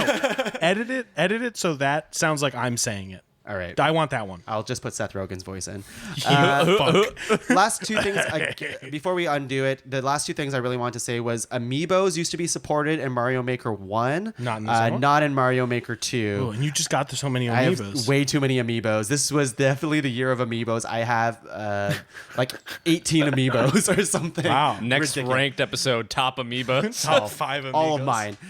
Also, they It's don't have just you. Super Mario 2 as one of the assets that you can Really? play in. Yeah, I think That's there's a weird. weird licensing thing with Mario 2 because it was technically a different game. Is that the one that they just Doki reskinned Doki the Buddy Panic. Dreams? Yeah, yeah. The Buddy's Dream game? It was like Doki Doki, Yeah, right? yeah. Fuck. Anyways. Cool. And I think that's it. So what we actually have starred is Sekiro Shadows Die Twice, Monster Hunter Iceborne, Devil May Cry 5, Heave Ho, Death Stranding, and Apex Legends, and Outer Wilds. Wilds, yeah. So 1, 2, 3, 4, 5, 6, 7. We need to Okay. cut 2. Okay, here we go. Ethan, is there one that you think we should cut or you're questioning? I don't know. So Monster Hunter Iceborne, you guys are real passionate about that. I don't want to cut that. I appreciate that. And I'd hate Yeah, to no hate you problem. this early into the episode. This early. We've been talking for hours. I guess like the thing is like Death Stranding just seems so wild to me.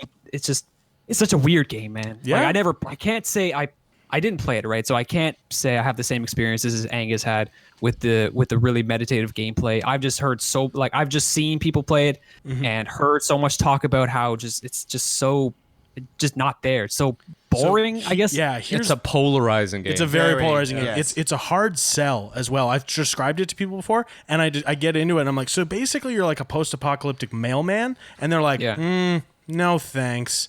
And I'm like, yeah, I understand that. It is a very polarizing game. I think the people I've run into a lot, like I have a friend who's like a diehard Metal Gear fan, huge Hideo Kojima fan. He started playing it and he's like, I kind of hate it. Now I've seen him playing it on PlayStation lately. It's just like still playing it. And I'm not sure if it's like just through sheer willpower he's bringing himself to play it or if he's come around on it. Yeah, I understand. I understand the need to kind of put that one in the hot seat. Elaborate on the point. You played it. Angus, you brought up there. That particular friend you're referencing doesn't play with the PlayStation Plus connectivity. And the online component to Death Stranding is huge. Integral, yeah. Oh, Yeah, right, do you need the PlayStation Plus to have other people's shit show up in your Absolutely. world? Wow. Yeah. Oh, I didn't know you. Yeah, That's that a makes bit sense. of a You need bummer. online, So you need there's some online. pre-generated items that are dropped in the world by like an NPC mailman that you're sort of like following in the footsteps of. But all of the like really helpful ones and the ones where people Yeah. get creative with the paths they take through the I've world. found some cool stuff. Yeah. Yeah, like that only comes from the online component. There's this element where if people keep walking the same trail, it creates an actual pathway in the world that you can follow. Yeah. You only get that in the online mode. Yeah, I think that's one of the cool things about the video game, and maybe that's why it's somewhat unfairly reviewed at the top, because people who got review copies didn't get the full experience because the people who got to play Death Stranding day one got to interact with like thousands and thousands of people, but reviewers got to interact with like an eighth, maybe So- a tenth of that. Yeah. Our friend of the show, Leslie Cherapy, famously doesn't watch trailers for movies because he doesn't want to have any expectations going into them beyond that he kind of hopes he likes it. I did the same thing for Death Stranding. I watched very few of the trailers because they're confusing as fuck and they don't really tell you what kind of game it is. So I think people started to get a sense of one thing and weren't ready for what they got. I showed up pretty blank slate, more or less. Like I'm still kind of biased because I like Hideo Kojima. I think he's a very interesting guy. Yes. Doesn't do female characters super well. He's gotten better. He's gotten slightly better. Well, Yeah. There's no naked people in. Yeah, no quiet. No, there's no quiet's not in this. Although I'm shocked. It's Yeah, listen. So Ethan and I mean, I shouldn't speak for you, Ethan, but I would say we're pretty big Hideo Kojima fans too. Oh, yeah? Like I love Metal Gear. Ethan, you liked Metal Gear too, right? 100%. Like Yeah, Metal Gear love 3 Metal is Gear. top And two video games I've ever Ethan played. and I Yeah. were talking about getting Death Stranding for a little while, and then we started seeing a little bit more. I was trying not to spoil myself too much, but the conversations around Death Stranding were starting to become polarizing, and I'm like, I really wanted to play it. But I still plan to. I think the thing that came down to was is also supposed to be like an 80-hour game, like a very long thereabouts. game. I'm pretty far into it. And I also heard, no spoilers, but it maybe doesn't stick its landing. Oh, that's not a huge shock at all. Yeah, It's so- the story barely makes sense. Yeah, so like the people, they were saying like the points that they were trying to, it's very nebulous throughout the game, and then at the end they make the same point like 40 times before it ends. Okay, And that sounds awful, but Even the way we're talking about it right now, Yeah. I might actually be fine with Death Stranding getting cut. Cut the umbilical cord that is Death Stranding, play the game, and you'll figure out what I mean by that. It's baby. pretty on. Ooh. Well, there's like the imagery for umbilical cords is Everywhere. everywhere. Everyone's got it. There's umbilical cords on umbilical cords. nice. I don't know what Hideo Kojima's trying to work out with this one. You know what I mean? Sometimes artists, and I do think of Hideo Kojima as an artist. Yes. You've got these artists where the same kind of thing keeps popping up in their movies and stuff like that. And you're like, they're clearly trying to work something out. I hope they figure it out. It is like a weird movie in the sense that like I would love for everyone to play it. I wish it was kind of free to play because then anyone could try it. I have a hard time being like, yo, you should spend $80 on this game that I'm not Yeah. sure you're gonna like. Yeah. Yeah, fair. I do want to play it You because should I love totally his play it. I love his mind. It's all ridiculous. I love the fact that Hideo Kojima got to make the game that he really wanted to make. Yeah, you're like maybe he should get maybe reined someone in should- a little bit. Yeah. But I also like laughed a lot when people are like, "Oh yeah, he says it's a Hideo Kojima game like multiple times throughout the game. Oh, does like he? not just the beginning of the game. It's just like Death Stranding, a Hideo Kojima game, and he just keeps putting that in throughout the game. I think It's like, that's we a get bit it, of a man. fuck you to Konami. Man. But anyways, All right, so what do you think? You know what? We got plenty of other stuff to talk about. I'm okay with Death Stranding getting washed away, and maybe it'll end up on a beach someday. Play the game to figure out maybe what I'm talking about. No, I I can't. get can't. that reference. I thought you were gonna say Death Stranded. It was too easy. Though. yeah, too easy, Okay, too one easy. sec. Death Stranding. You lost. It's gone. Susan Sarandon. Okay. Death Stranding, the game with good babies, says goodbye. Yeah, I'll take that. Oh, I'll take okay, it. sure. Matthew, Yeah. you're really smart. Thank you. So, Sekiro Shadows Die Twice, Monster Hunter Iceborne, Devil May Cry 5, Heave Ho, Apex Legends, Outer Wilds. We need to cut one of these bad boys here. Okay. I hate to put Ethan in the hot seat, but when I look at this list, I think either Apex Legends or Outer Wilds. The other ones seem...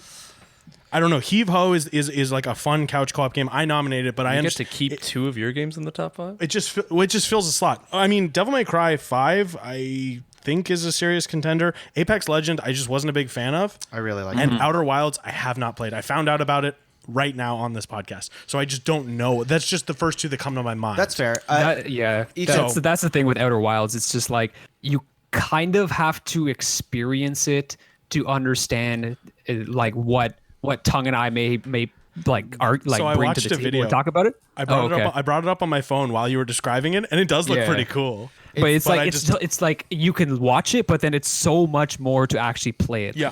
Like the way they how the world is so synchronized that you could go to one planet and the world is still moving around on another planet, and in order to solve the puzzles on that other planet, you have to wait a certain amount of time. Oh, interesting. In that Cool. 22-minute time cycle to go and to solve it. Or you can like unravel the story in any way you want and still impactful. And what I mean by that is like it's directionless, right? It's not linear. So you can go to one of the planets and unravel a story about like the orbital probe or something like that in the game, but then find out something else later on, and it's just so hard to describe if you haven't played it. It's Tongue, what do you think? You've played it. You've also played Heave Ho. Would you cut Heave Ho? Out of these ones, I would cut Heave Ho. Oh, okay, fair enough. Even though I've had an amazing time with Heave Ho. Right? It's like the this most year. joyous game on this list. It truly is. Although, like, to be honest as well, like I also the only reason why I would leave Iceborne on is because you guys love it so much, and I think it's fair because a lot of people love Monster Hunter World, and I think it's a fantastic game. It just didn't pull me in the way that I really wanted it to, but I do have a bias against it, and that's because You hate ice. No, I'm gonna throw my cousin under the bus for this. Really? Because we're like, let's play. He does this. We're like, let's play this game together, and he's a min maxer to the extreme, and to the fact, to the point where We know he what's has up. to look up a guide before we even started the game. Oh, well. So it's just like you should play the game this way to optimize it for your first run. Grown. And it really impacted me because I was just like, Dude, well, you now should I play feel with like us. I know, but I got tainted by the game Yeah, because of like, yeah. oh, I'm playing it this certain way, and I don't feel like I'm discovering anything. yeah. It's just like going through this list, and because I went through that experience, it's almost hard to go back to it because I have the mind of like, oh, well, I know kind of what the optimal way to go through a thing is. And it kind of got ruined for me. I'm going to throw this out here, Tongue. They changed all that with the most recent update, this Iceborne update. All of the previous guides of the best way to play the game, that's They're been all changed useless up. now. There are new guides, There are new but you guides. just don't look at them. But wouldn't I Oh, have to play the original game to and get to Iceborne? I'm actually help you. I'm realizing something too. In terms of I'm realizing something in terms of gear, specifically the weapons. You do not need to have hit the top tier necessarily of the previous game because they're like. There's like kind of like checkpoints in the big weapon tree where you can kind of start from part way down just by building there instead of having to upgrade to it. So that's a bit of a help. In yeah. Tongue's case, you would have to build up to that point, though. Yeah, that's true. That's true. Yeah. I wouldn't. So like, I would not cut Iceborne. If you bought Iceborne right now, though, I don't know if you'd be able to play it or not. That's Yeah. the thing. Yeah. Because you have to finish Monster Hunter World. But I have played Heave Ho. You have played Heave Ho? I will say You've also played Outer Wilds. I've had played Outer Wilds as well. And you've played Apex Legends. And also Sekiro. And DMC5. And DMC5. Yeah, This is guys, up to you. I played a lot of video games. You've for this played, guy. actually, you've played almost all these games, right? Yeah, a lot of them. Except for Iceborne. I think that's- Remnant from the Ashes, Luigi's Mansion. No, 3, but the games that we're talking about, the starred ones. Yeah, exactly. What do you think? Because like I would even be okay with keeping Outer Wilds and cutting Apex Legends, but I don't want to cut all of Ethan's picks, and I do feel bad. Matthew's pointed out that two of mine are still in the running. I don't want that anymore now. I feel bad. Well, Matthew, do you have like my opinion's Heave Ho? That's cut Heave Ho? To cut Heave Ho. But, Give it the old heave ho. Yeah. I don't think much of the battle royale genre. That's a bias I got coming into this, so I'm immediately against Apex Legends. That said, if you were to compare the amount of content and the amount of replayability Heave Ho has versus Apex Legends, I'd probably give the edge to Apex. That's fair. Because Heave Ho is kind of one of those things where you have like new friends over and you're like, fuck, you guys got to try this. Yeah. And it's a lot of like, I've played this level 8 times, but these dumbasses haven't even played it once. That's also the thing, right? So I've introduced this game to many people, and it's still very fun, but it's less and less fun every time I introduce it to a new group because I'm playing it. It's almost like you guys should play this game, but I don't want to touch the controller. I'm going guys to watch play you it. fuckers I'll play watch it. you And guys then it gets play. frustrating. Fair enough. You know what? May I? Go ahead. Heave Ho, it's time for you to leave and go. Oh, okay. there we go. all right, Hey, okay. you're back on top. You're I the don't king. fucking That's know. good. No, don't pity me. All right, Heave Ho's gone. Ethan, what did you think about that? I mean, you didn't play Heave Ho, but what do you think? No, it was great hearing how passionate you guys so were good. about sharing Heave Ho with People other should people. And I buy- think that's, anyone with a Switch that's one should of the buy best it. parts about video games, right? That's Is sharing it with your friends. what I'm saying. And It's like- that's also why I loved Apex, because I got to share with my friends. Yeah, it's like $12 to $15 was Heave Ho, something like I that. actually got it for technically free because I used those coins Yeah. that you get from buying other games in the store. So I got it for like basically free. So we got our list here. We have Sekiro Shadows Die Twice, Monster Hunter World Iceborne, Devil May Cry 5, Apex Legends, and Outer Wilds. Is that 5? That's fine. You and I did not talk about Devil May Cry at all. I think we will. I think we will shortly. In fact, we probably should talk about it now because it hasn't been talked about yet, and this will probably help with the rankings of this. Yeah, I mean, if we start at 5, it's not going DMC5 is to. good. So DMC5 isn't going to come up it doesn't come up in my mind as a number 5 on this list, though. No, I don't. 5 right think in so. the name. I know, right? So it'd be so easy to do that. But Yeah. I think we should make the tougher choice and put. Okay, so I'll talk about Devil May Cry 5 because I have played Yeah, it. please. I really did enjoy the game, Yeah. despite what you thought.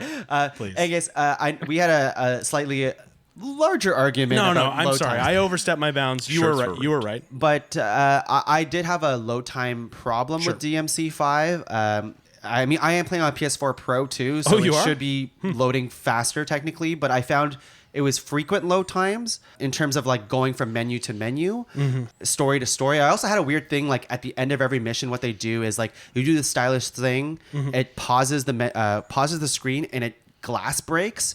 And it shows you like all of the stats that you did. Yeah, it's really cool. It's a really cool effect. Twice during that whole thing, that glass breaking animation didn't show up for almost 40 seconds. Wow. A ridiculous amount of time. It should be right away. Yeah, no. It's weird. Yeah, I didn't run into that And at I all, don't but hey. understand. Like that. Maybe it was a me thing, but there was several No, times in the probably. game where I was just like, "Oh, it's loading," and it's just taking a while to get to the thing. Once you're loaded into the actual level itself, there's none. There's none. It's just like if you're going to go to the shop, you have to get out of the shop, going between level to level, going to cutscene. It's just like 20 to 40 second load times. That's what I was experiencing. And I was just like, this is a little bit much. But besides the point, I really love the action in DMC5. I think the anime action is really good. It's a tightly played game. Feels really good, really satisfying to play. The other gripe I would have against, but maybe it's me, is that you do play 3 completely different characters, and every time you switch, I had a hard time remembering what the other character did. Oh, really? Or how to play. Yeah. You have to. Every character has their own combos and Yes. how to play it. But since they all play very, very differently, I was like, how do I do this move again? What's this? I had to keep going into my move list, and it just slowed down my appreciation of the game, and I just did basic combos instead of the stuff that I think Oh. it wanted me to do more often. Yeah, no, if you're just doing basic combos, you're missing Well, out I on mean, half I'm the still game. doing I just a guess, right? It's like Were you triangle, still getting pause, the- triangle, triangle. Oh, I was okay. getting like S ranks and A ranks, but like You weren't getting that smoking sexy styling triple S. the score? triple S's, no, I was Really? never at the triple Oh S's. god, it's so satisfying. Yeah. So that's the only thing. But Fair enough. otherwise, I thought it was really good. It's a game that respected my time. It was about 15 hours long. Yeah, I think yeah. It's good. And then it's got the Bloody Palace, which is 100 floors of like a fights. gauntlet? What's Yeah, that? It's yeah. gauntlet. Yeah, Yeah, it's it's just 100 floors, and you get kind of like a checkpoint at certain points and stuff like that. And you can play either any of the 3 characters through it. And I played that for weeks after I beat the game. Yeah. Oh, and I also beat the game and then immediately went back to start it on a harder difficulty. So one thing about these gauntlet modes that get added into games, it's a means of giving you more replayability out of it. But would you say it added anything to your experience of the game? Would you say you appreciated it more because of that gauntlet mode? Yes. Okay. Yeah, I would say so. I played a little bit too. It is fun. It does challenge Yeah. you in terms of like, okay, now you can dial into that character and just go through this gauntlet. And that's when I felt like I was getting into the groove of it. Yeah, that's when that's where I would go to get better with each character. Yeah. Yeah.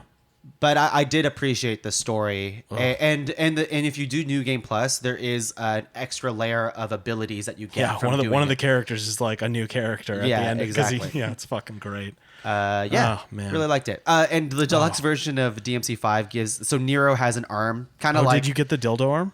I didn't get there's a dildo arm. There's one Penetrator? there's one that heals you. Yeah, and it vibrates. It vibrates and heals you. Yeah. And the flavor text alludes to that it's like a vibrator. I didn't yeah. know that. Like I know Oh, what that's arm the you're talking about, yeah, but I didn't get that realize one. it was the dildo. Did you arm. get the Mega Man arm too? Yeah. So there's a Mega Man arm that Matthew's doing it. Vibrating a fist. Vibrating fist. Oh, gotcha.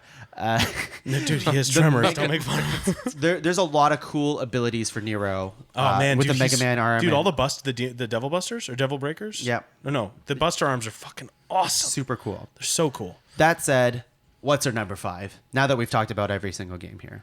I don't think we haven't did. We talked- talk about Sekiro? We did not. Oh, we can talk more about that. So Didn't play it. Didn't play it. I think hot off the heels of DMC5, Sekiro has similar elements, I'll say. There's a quick pace to the boss fights when you're getting into the rhythm of parrying and then finding the opportunity to attack and throwing in your shinobi prosthetic abilities. There's a certain franticness to keeping up a combo so you can build up that stagger bar and nailing that critical blow. The difference being that the actual quality of the combo you're pulling off isn't really measured.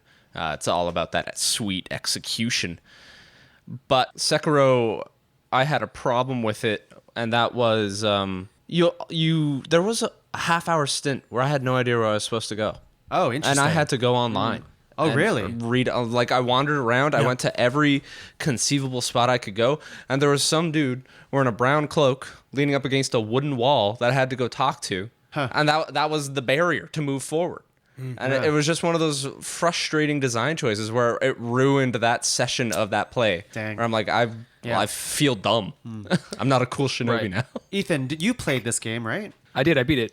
And what did you think about it? I thought it was fantastic. Like I played Dark Souls 3 a little bit, but Sekiro was the first kind of Soulsborne game that I was that hooked me, and I played it all the way through. Kind of loved and hated every minute of playing this nightmare game. Yep.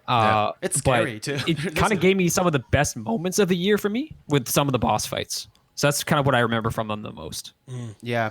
The only larger frustrating thing I have with Sekiro is I do think the camera is slightly janky in the sense that, like, I felt when I was locked into a target and you're trying to, like, kite enemies that the lock-on would disengage with the target. And then I was kind of floating around to try to get my bearings again to lock onto the target again. It happens quite a few times, especially in tighter spaces versus bosses. Especially. Actually, you're right. Yeah. But that said, I have such it's just so satisfying beating those bosses, and definitely my favorite part of games this year, I think. For me. When I beat Genichiro, man, it was just like standing on my couch yelling, fuck you. Yeah, It's I've me, said man. fuck you to many bosses after beating it. It feels real good. Yeah, like even killing the basic grunts in that game is satisfying. Like you chain Yeah. together a whole bunch of backstabs and you go through an entire field of bad guys and you're like, I'm so strong. Yeah. And you unlock like the ninjutsus in the game, and yes, there's like abilities that you can unlock too with the game. There's like full skill trees that you go through, and there's more to. I just feel like every couple, like maybe hour or so, like there's like a new thing that I'm unlocking for myself to make my guy even stronger and stronger and stronger. But the ninjutsus, for example, you backstab an enemy, and then you press the R1 button again, and his blood turns into a dust of clouds, like red mist, which confuses enemies, and you can sneak up behind another enemy and do the same thing and just fuck people Or up. mind control them. Yeah. Oh, I'm so strong. It's cool. And it has that awesome samurai Japanese just awesomeness to it. Flute playing all over. Yeah. I like Sekiro quite a bit. No. Yeah. I did too. So number 1, I guess we already got that. But what's number 5? I don't know. Apex Legends. So I was kind of that's kind of where I'm. Yeah. Unfortunately, kind of where I'm thinking this is going to be headed. I mean, it's number one. It's number one with a bullet for me, like on my Really? personal list. Oh shit. Okay. Well, I think we can order this a little bit, right? Because like, I would take Apex Legends over Iceborne, and frankly, it's close for Outer Wilds for me with Apex. Yeah, I mean, so I'm kind of at a disadvantage here. I've only played, of the 5 games, I've played 3 of them. One of them I really didn't care for, and it's someone else's number 1 pick. So I don't want to be that guy to be like, it has to be number 5. But Well, it's like I wouldn't. It's see kind it of okay with me just because it is another battle royale game. You know, they're not for everyone. It's my personal number 1. Doesn't have to be our personal. I don't think you should sell you know? it short though. Like the actual movement in Apex Legends and the gunfire in Apex Legends is really tight, and it's also not. It's the action compared to like PUBG, for example, I find Right. is a lot more engaging, Oh, which is why absolutely. I got gravitated towards Apex Legends. And I was never into Fortnite either, but I feel like Apex Legends took the stuff that I think I was supposed to like about Battle Royale and put it into like a really tight feeling game, obviously made by like a really reputable company that's good at shooters, right? Yeah, Respawn's got on a real rising star in terms of everyone's like now like, oh man, they're like the Yeah. name that's synonymous with quality. It's like, Right. okay, Yeah. shit. So I will say it's my favorite battle royale. It's also the only battle royale I've ever played. that's fair. And it's good also choice. hard because it's also in a space that they're not allowed to be many of those, right? Yeah. There's going to be a lot of battle royales that Yeah, come there's out usually and 2. they'll just drop off. Dota versus League of Legends. It's Exactly, like, that's right? what you get 2. So the basically. fact that there's another one that crept in that's just as popular as PUBG and like I figured it had Fortnite. overtaken PUBG. Had it not? I think in some countries PUBG is still like the most favorite, but PUBG is the only other one I'd want to try.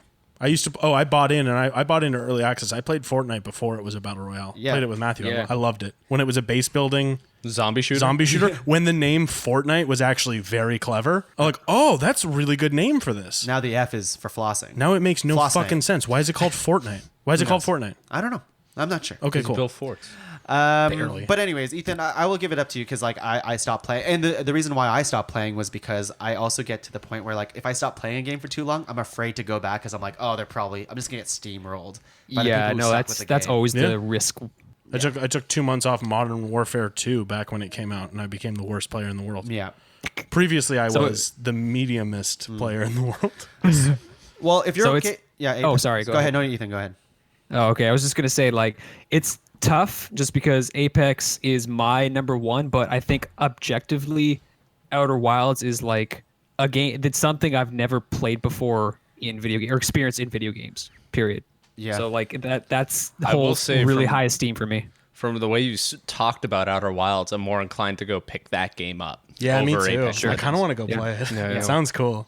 Dude, like the ending, like the way that game wraps up is so fantastic. It's also the best use of music in a game I've experienced, period, ever. Interesting, So, because I yeah. might disagree with you and bring up the music in DMC5 and the layered music system in that. No, so it does a very cool thing that I wanted to mention for ahead. people Okay. listening. So it's got this layered music system. So each of the 3 players has their own. Each of the 3 characters has their own theme when they fight.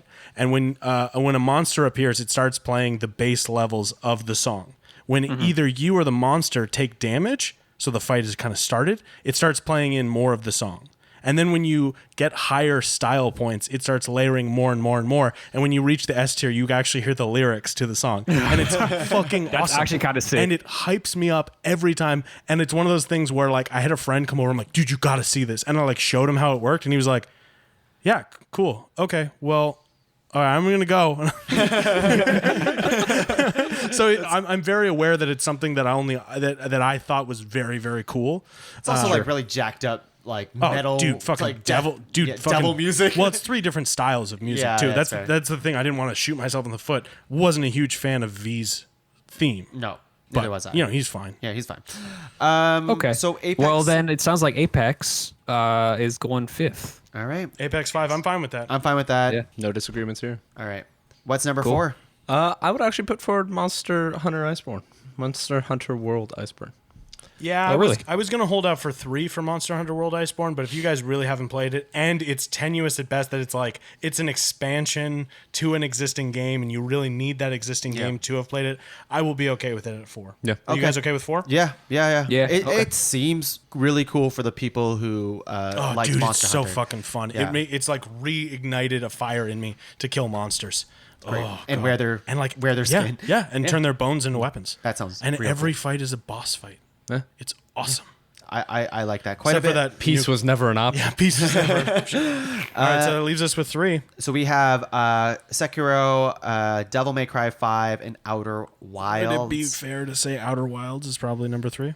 Yeah, I think that's where this is going. I think that's where this is going. Is that fair? It's probably where it's going. Yeah, Respectable 3.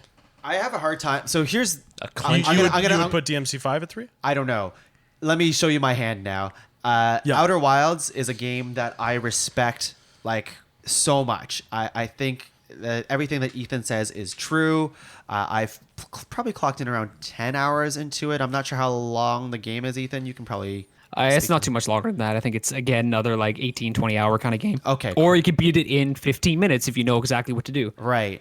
And it is cool because you are discovering more about the world and whatever. I think where I was when I was playing the game, I was also playing it in like a rush for this podcast too. So you have to play it on its own terms. So you can't be rushed about things. You have to like think about what it's telling you and be patient on when things will probably happen in the state of the world. For example, the thing that Ethan was talking about, like the dynamic like time stuff that happens is like you can be waiting on this world, but on top of you is a moon that is dropping sand onto the planet. And as time moves forward, all that sand from that planet falls onto your planet that you are on now. So which means you can launch back into the sky onto that moon that used to be full of sand, and it'll have completely new stuff for you to discover. But you have to wait for it. Cool. So for me, like I wasn't in a mood where like I wanted to kill stuff, and Outer Wilds is definitely not that game. No. It's Neither more- is Death. Well, Death Stranding. so kind of. it's kind of like, and there's a lot of deaths where you're like, fuck, that's bullshit, because you would fall through like a black hole, but you learn from it. Oh man, how satisfying was it to beat I was about to spoil the ending of DMC5, but beat that last boss. It was good. Oh, I those really boss liked it. fights. Oh, those boss fights. You guys, that's what I wanted to chime in with when you guys were talking about Sekiro and how like satisfying it was to beat a boss. I've never beat any of the Souls games. They're very hard and I have a hard time with them. The Devil May Cry games are also very hard and I beat all of those and I'm like legit kind of proud of myself. I was like an accomplishment. It's a good game. It's a good game. I guess the thing is, like, even though I had this experience with Outer Wilds, it is definitely a singular experience that I've never experienced in a Would you video go game. back and play it again? Outer Wilds? Yeah. I haven't finished it, so I would. Ethan, would you go back and play it again? Having beaten it, would you go back and play it again? If I knew that there was some things that I missed, I would. But at this point, it's like once you figure out the puzzle or how to beat the game, there's really no replayability in my opinion of it. I mean, that could be a factor here because DMC5, you can get better at that game. You can go back and improve your combo ability. I mean, I mentioned that people play it competitively, and Matthew, we were playing D&D one day. You're like, how do they play it competitively? I'm like, oh, they just try and style on each other. They just try and get as stylish as quickly as possible. You know, you surf on a rocket arm and then you fly into a guy and then you shoot him a bunch with your gun that shoots 2 bullets at once. Then you rev up your sword that's a motorcycle handle, and then you light them on fire and you spin around and you blow them up with a vibrator arm. Yeah, you can use your nunchucks, your ice nunchucks, Oh, or you can literally you throw mean- a motorcycle at somebody. Oh, dude, the motorcycle weapon I fucking love. Yeah, I guess That's the fucking thing, yeah. the thing against DMC5, even though I'm Besides, cool, yeah, with, yeah. is it too much? Even though it's the most polished DMC5 or DMC that I've played, is it too similar to the originals? That would that. No, I would say it improves. That was the weird feeling that I had when I played it. I was 2 missions in and I was like, oh, this is immediately the best one. Even though if you've played the third one, it's fucking incredible. The no, I think by virtue of having the 3 playable characters, where it's almost like 3 different games in one, a bit like Monster Hunter. Monster Hunter, what thing we didn't touch on was that there's 14 different weapon types, and each one of them plays very differently. In this, each through these 3 play, like Dante was a character you played in all of them. He's one of the 3 playable characters in this new game, and he's like the old familiar, and that's kind of the thing, is that he's old and familiar now in the thing. You know and love him, but now there's 2 other characters that they need to convince you to love and like playing, and I think they do. Well, at least one of them. Yeah, not a fan of V. He's okay. He's okay. He's okay. He wasn't stellar, Yeah. but he's also the easiest one to play. Sure. It's the easiest to get triple S's with him, so it makes you feel like a badass. Yeah, I think it is. I think it delivers enough new. I think it is the best of the franchise. Yeah. And that's a weird thing. Like it's a lot for me to look at a sequel and be like, fuck, this is better than the original. And I'll defer to Matthew here. Now hearing all these points between those 2 games, what do you think? Yeah, I've got a unique perspective here because I haven't played DMC5 or Outer Wilds. Exactly. Yeah. Yeah. And I've played both. I too. Oh no, I've only played one. Yeah. I'm a big fan of puzzle games, but games these days are expensive. That's actually been a recurring theme in this episode. We've mentioned it a Games couple are- times. Yeah. And when you consider how expensive games can be, replayability is a big factor in it. Outer And Wilds is $30. So, but I mean, even then, you mentioned that in prime conditions, you can beat it in 15 minutes, right? That's after you discover everything in the No, game. I'm aware of that. I'm just saying that, like with DMC5, even if you discover everything, you can keep replaying it in that gauntlet mode. Yeah. You can keep It's got some replaying the story to legs. get better at it.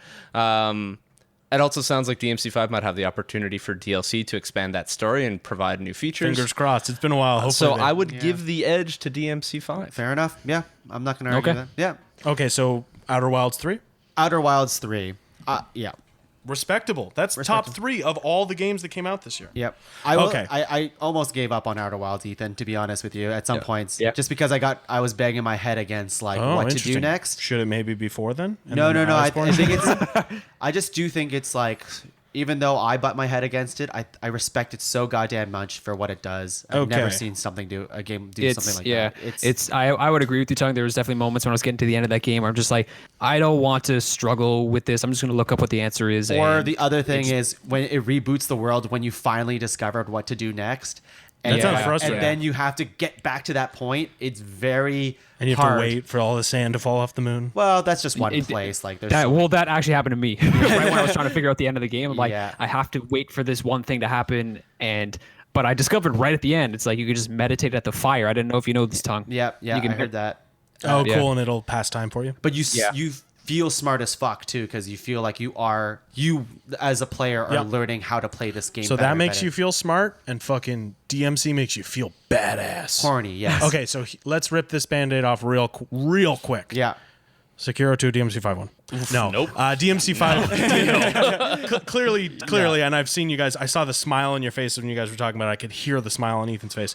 DMC5 is number 2 and Sekiro's number 1. I think so. Yep. All right, I cool. think Let's that's get it. this over- All right. Oh my God, people, we have our list. I Shall can't we- even fight you on it. I didn't play it. All right, here we go. shocked. Number 5, Apex Legends. Number 4, Monster Hunter World Iceborne. Number 3, Outer Wilds. Number 2, DMC5. That's a lot higher than I thought it would be. That's great. And number 1 is Sekiro Shadows Die Twice. I guess I have to pick that game up now. If I it's feel- number 1. I really like it. Really? It's Oh. It's really I cool, saw it. It made me want to play. It made me want to play Dark Souls 3. I was like, nah, fuck it. I'll just go play Dark Souls 3. It's really good. I was playing. You've played all of them. Is it better than Dark Souls 3? No, Dark Souls 3 is probably still my favorite in the franchise, but Sekiro comes in at an easy number 2. Easy number Just 2. an easy number 2. Smooth number 2.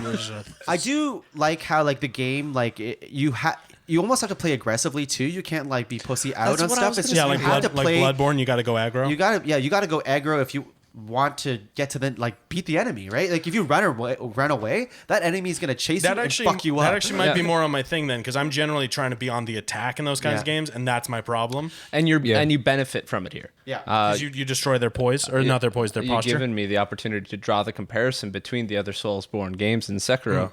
Dark Souls 3 has got a very sort of wait, receive a blow from an enemy, dodge to the side of it, and then go on your own counter-offensive. Sekiro demands that you just get in there and go all in constantly. Yeah. Cool. Okay, I'll pick it up. I'll give it a try. Very, very cool game. All right, we're Honorable at mentions. honorable mentions. I think I don't have too many, but Nah, me let's neither. go through it. We're going to go around the circle rapid fire and talk about the games that didn't make the top 5 because they suck.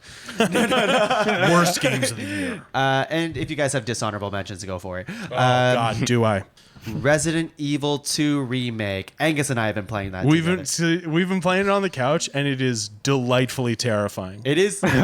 I know we're fun. not supposed to go on tangents, but we've played like 7 hours of it, probably. Probably 6-7 hours of it. It is terrifying. It's terrifying, but still makes me want to just replay 4. I'm very surprised I wasn't nominated, to be honest. I wish we am played too. more of it. I am too. If we played more of it, then yes. It probably would have gotten nominated. I don't know. We'll see. I've been having a really great time playing it. I too, but Yeah. I'm also thinking once you leave, I don't know how I'm gonna get through it. It's scary. It's very nice to just be able, fuck, this part's stressful. You play this part. We've just been handing off. I gotta go to the bathroom. You gotta like, fight this monster. I don't need to go to the bathroom. I'm just terrified of You this got nervous giant shit. monster. I'm just gonna go shake in the bathroom. Yeah. All right. So Matthew, what do you have? I'm going to put forward Borderlands 3. Oh, my this was originally going to go in place of Luigi's Mansion 3. oh, you should have. But I stand by my choice. Borderlands That's 3 is fun. But then what game? Monster Hunter Iceborne. We've been having so much more fun. Yeah, with that came out and I just dropped Borderlands. Yeah. And I only picked it up sort of in between moments. Borderlands 3 is a great sequel in that it improves. I don't even think I can go back to the second one anymore just because of some of the quality of life stuff in 3. It's not a perfect game though. Tongue, you would hate it. I played it. You I played all of would it. hate it. I played all of it. I know you tried to guilt me I into liked getting it. it on PC. I liked it, but I also think there was a ton of issues coming out. Oh yeah. Tons. But I would say overall more good stuff than bad stuff. Good game. It was a good game. It should have made good game. It was a fine I think it should have made the top 12. You suggested Hebo. I suggested Heave Ho, and I'm shocked you fucking shot that down. I didn't shoot it. I love Heave it. Ho was your game, Angus, man. what's your honorable mention? Borderlands 3 was taken, so I'll say Risk of Rain 2. Great sequel, took the exact mechanics and premise. this year? Yep, of Risk of Rain 1. It came out early access 2018, but officially released 2019. Takes the really fun roguelike Risk of Rain and takes it from 2D to 3D and keeps a lot of the same mechanics and items, adds some new stuff, and it's a great. I love it. It's good. Cool. It's better with friends. I just don't have any friends that have it, so I have one friend that has it. Ethan. It's not even. I got 2 honorable mentions actually. Yeah, just say it. Rapid fire them. What the Golf? That game is a joy to play. Really? Yep. Okay, I've heard about this one. Yeah. It's just like Did you it's finish super that? simple. It's a golf mechanic, so you just like point and then there's a power bar and you hit balls or you hit objects into other things. It's just the sheer creativity they have in that game is fantastic. I think it's on the Switch. I think it would be perfect for that console. And the other honorable mention is a Short Hike. Oh, I which never is heard of like this. Wow. which is like a 2-hour. It's like a 2-hour experience, like max. But it is just so charming, and short such a hike, delight to okay. play. Really, it's super calming. It's almost like Night in the Woods esque dialogue and characters, sort of cell shaded. You play as a bird, kind of just floating around this island, collecting stuff, kind of walking Wait. around, observing things. It's just It's called a cutesy. short. It's called a It's short great. hike, but you play as a bird. Yeah. Bird. Birds don't hike. I birds know, fly. right? You don't know anything about this game. No, I don't think they can. You seen Big Bird? Yeah. That guy Dude, can't he fly. just died, dude. Oh no. Yeah, man, the actor. R.I.P. Cool, short hike. I'm looking Short hike. I'm gonna go off your what the golf here, Ethan. Is I did the month trial of Apple Arcade, Okay. which has been pretty cool. Like I'm surprised how like the quality of games on there, but also if you don't like them, just download another game. And there's no like microtransactions that they throw in your face or anything that's like it's just a full game on your tablet, on your Apple TV, on your phone, on a Mac, whatever. So I played What the Golf there, and I really liked it. Grindstone was another one that I started playing today, and I really, really like. I wish I played more of it. And Sayonara Wild Hearts was pretty cool as well. Okay. Yeah. Going into puzzle games, Untitled Goose Game on the Switch. Oh, right. Was a lot of fun to play. I played that on an airplane trip, and it's got its own little logic going on in there. And then when you put that logic together, you're like, oh, okay. You're like patting yourself on the shoulder. I'm a clever goose. But yeah, It seems silly. I like it. This is another great game that is such a strong start, and I just couldn't power through it, and I feel like I'm so close to the end. Fire Emblem Three Houses. Fucking loved the music, loved the characters and the battling. We got real tired of the parts where I have to run around the school and talk to them, and those parts like dragged and dragged and dragged. the worst part of high school. The worst part of high school. And I'm like, and I'm the teacher, but I'm also the same age as all these students pretty much. It's cool. It's a great game, and I think people that like Fire Emblem should definitely pick it up. It's my first real attempt at playing a Fire Emblem game, save for the Game Boy Advanced ones. It was good. It was good. And I in a slightly different world, I probably would have nominated it. But I can't finish it. I really wanted to play it, but then You someone haven't said... even played it? No, because someone said it was 200 hours if you play all 3 houses. And I was like, fuck me. Well, you just play one house. But then you would play the others for the other story, right? The problem is the first half of the story. There's 2 halves to the story. The first half of the story is the same for all 3 houses. Oh, so Lord. you got to do that 3 times. That's probably why it's 200 hours. That would be really cool, actually, if you could just jump to the end. Anyway. Ethan, you don't have any more? No, it was just the 2. Okay, more. I got a couple more. You guys got a couple more? yeah. We'll just go quick. Tetris 99. I really liked it. Battle Royale, right? Battle Royale Tetris. Weird. Free Yeah. on the Switch. Free. Okay, I'll try it. Yeah. Can I do a dishonorable mention? Yes, buddy, bring it up. Anthem. Anthem. Matthew and I played so much Anthem. Yeah, it is the game I spent the most time on that I absolutely was the most disappointed with. Such a disappointment. It had so much potential. Yeah, Oh, God. I beat the game, and then I'm just We both did, yeah. started that loot grind, and at a point I'm just, why? It's truly, actually, Tongue, you hate load screens. Think about this for a second. When you're out in the world and you get a new item, like a new gun, for example, you cannot equip it. Yeah. You have to go through one load screen to get to another load screen I've to heard. equip it, then 3 more load screens just to try it out. And then if you don't like it and you want to go back to your old gun, 4 more load screens. I heard BioWare is like they're putting all their resources into like fixing it. Yeah, and if they overhaul it and re-release it, they better not charge me because I already fucking bought it. There was talk of them charging for it. Well, then it's such a shame. I won't. If you give me a sequel, I'll do the sequel. I'll do an Anthem too, I guess. Yep. I liked it enough. But anyway, sorry to jump on yours, but it was a great, and there's so many great things in there. But it's a bad game. Jedi Fallen or Star Wars Fallen Order. I'm loving it, but it's not wowing me enough to be in the list. And you're not as far into it to make a... I'm far enough to know that I get what the loop is going to Yeah. be. I haven't fought any crazy cool bosses yet, but it's Pokemon Sword. cool. Oh yeah, Really fun. Pokemon I Shield. really like it. It's good. It's Pokemon, and it's just very streamlined, and I think it's I like it. really smart, but it's Pokemon. I like it. Yeah. I'm good. You're good? Okay, I got a couple others. Oh, wait, no, I got one more, and this is an honorable mention from my girlfriend, Sarah. This was a game that she sunk 1 million hours into, Train Valley 2 on Steam. She loves it, and it's apparently really good. It's like a puzzle game where you move trains around, and they make deliveries, and it's very fun. Cool. I have 2 more. What's that? Oh, shit. 2018. Oh, you no. I'm bastard. going to get knocked in the Episode's negative over. zone. Start the episode over. Hey, welcome back to Rank. So I have 2 more. Kingdom Hearts 3. As a longtime Kingdom Hearts fan, it was pretty good, but also too easy. So Too easy? A little too easy, and First one as was hard. nonsensical as the other one. So I really appreciate how they leaned into that bullshit and tried to bring it all together. How's that ending? Did they stick the landing? They didn't even get off the launch pad. Yeah, Is it all about love at the end again? Anyway, it's, continue. I won't spoil it because there's apparently a DLC coming in January. Really? And I don't know if this counts, but I really, really enjoyed my 1 month with WoW Classic. Oh, yeah. Returning back to Azeroth. Yes, actually, and that was a blast from the past. I did play that as well. I really enjoyed my time with it. I I had thought a- it was really fun. Yeah, if I had a bigger group of friends to play it and it didn't cost me $15 a month, I would do it. if Truly- it was $5 a month, I would fucking still Yep. have a subscription. Truly going back to the Barons chat and just living that life yeah, again, man. like it was God. incredible. It was just like going. It was like a Philosophers huge and poets of our going time. back back in time into a time machine, but all the stuff, instead of like Chuck Norris jokes, they turned into Keanu Reeves jokes.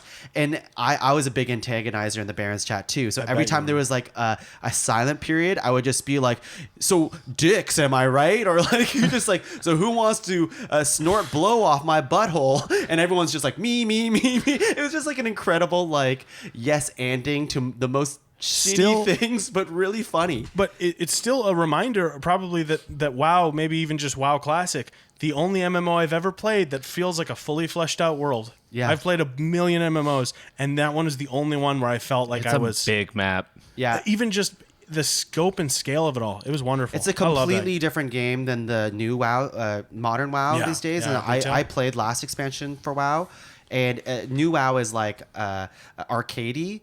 But WoW Classic brings it back to that. It really feels like an RPG that you're slowly going through and whatever. And it feels almost to a fault. It takes too long to do everything. Almost to a fault, for sure. Yeah. The drop rates are horrendous. Fucking ridiculous. But anyways, game of the year, we fucking did it. Wow, this is a long podcast. Fuck, Always man, is. I'm tired. Always is. Matthew Whalley, thank you for being on Ranked. Thank you for having me. This is great. Yeah, I'm happy you're here. Great opinions on video games. Love to have you back. Now, Matt, what are the plugs that you have for the people of 2020? So I'm a part of an improv group, Quest Friends Forever, that performs here in Ottawa. We perform at the Arts Court, and we do a really fun D&D inspired fantasy storytelling show. Yeah, that's what I'd like to plug. Love it. I am also on Quest Friends Forever, and I would also like to plug the newish. It's a couple episodes are out. Yeah. The newest podcast in the PodCavern. Matthew and I together are making Heroes Don't Do Paperwork. It's a improvised interview show in which we play characters and we interview superheroes and people with superpowers and the jobs you might not expect that need to happen in a world where people have superpowers, like henchmen and superhero agents and relationship counselors for superheroes. And I think Tuong will be on soon, hopefully. Yeah. It was a lot of fun. It's a really great show. And Ethan, what do you have to plug, my friend? Besides playing video games, I do like to make music often. So I go by Dead Sect. Yeah. You can find me on Instagram at dead_sect. I released an EP this year called End Protocol. If you want to check that out on Spotify or Apple Music or wherever you like to stream music. Could I commission you to make music? Yes, probably. Fuck yeah. All right, I'll call you. Hell yeah. I'm going to call you. All right. Great. I love it. I've been looking for a new intro theme. Ethan's very good. He sounds when good. his tum-tum isn't heard. Little bitch. You're not getting this mic back. Shit. Well, it's Angus's. So it's fine. And of course, you can find me, your host Tuong, in the PodCavern. I'm so happy we get to do another year of podcasting. Hell yeah, buddy.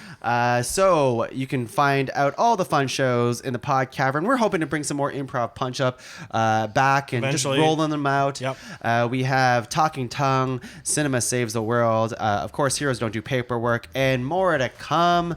And that's it for a video game talk. Whew, I'm exhausted. Do you guys want to play some video games? Let's play some Evo. Evo? Yeah. It's not that good. I'm kind of over it now. Well, let's go to bed then. I guess we're all going to go to bed then. Fitting 3 boys in a twin size. Yeah. Bye, everyone.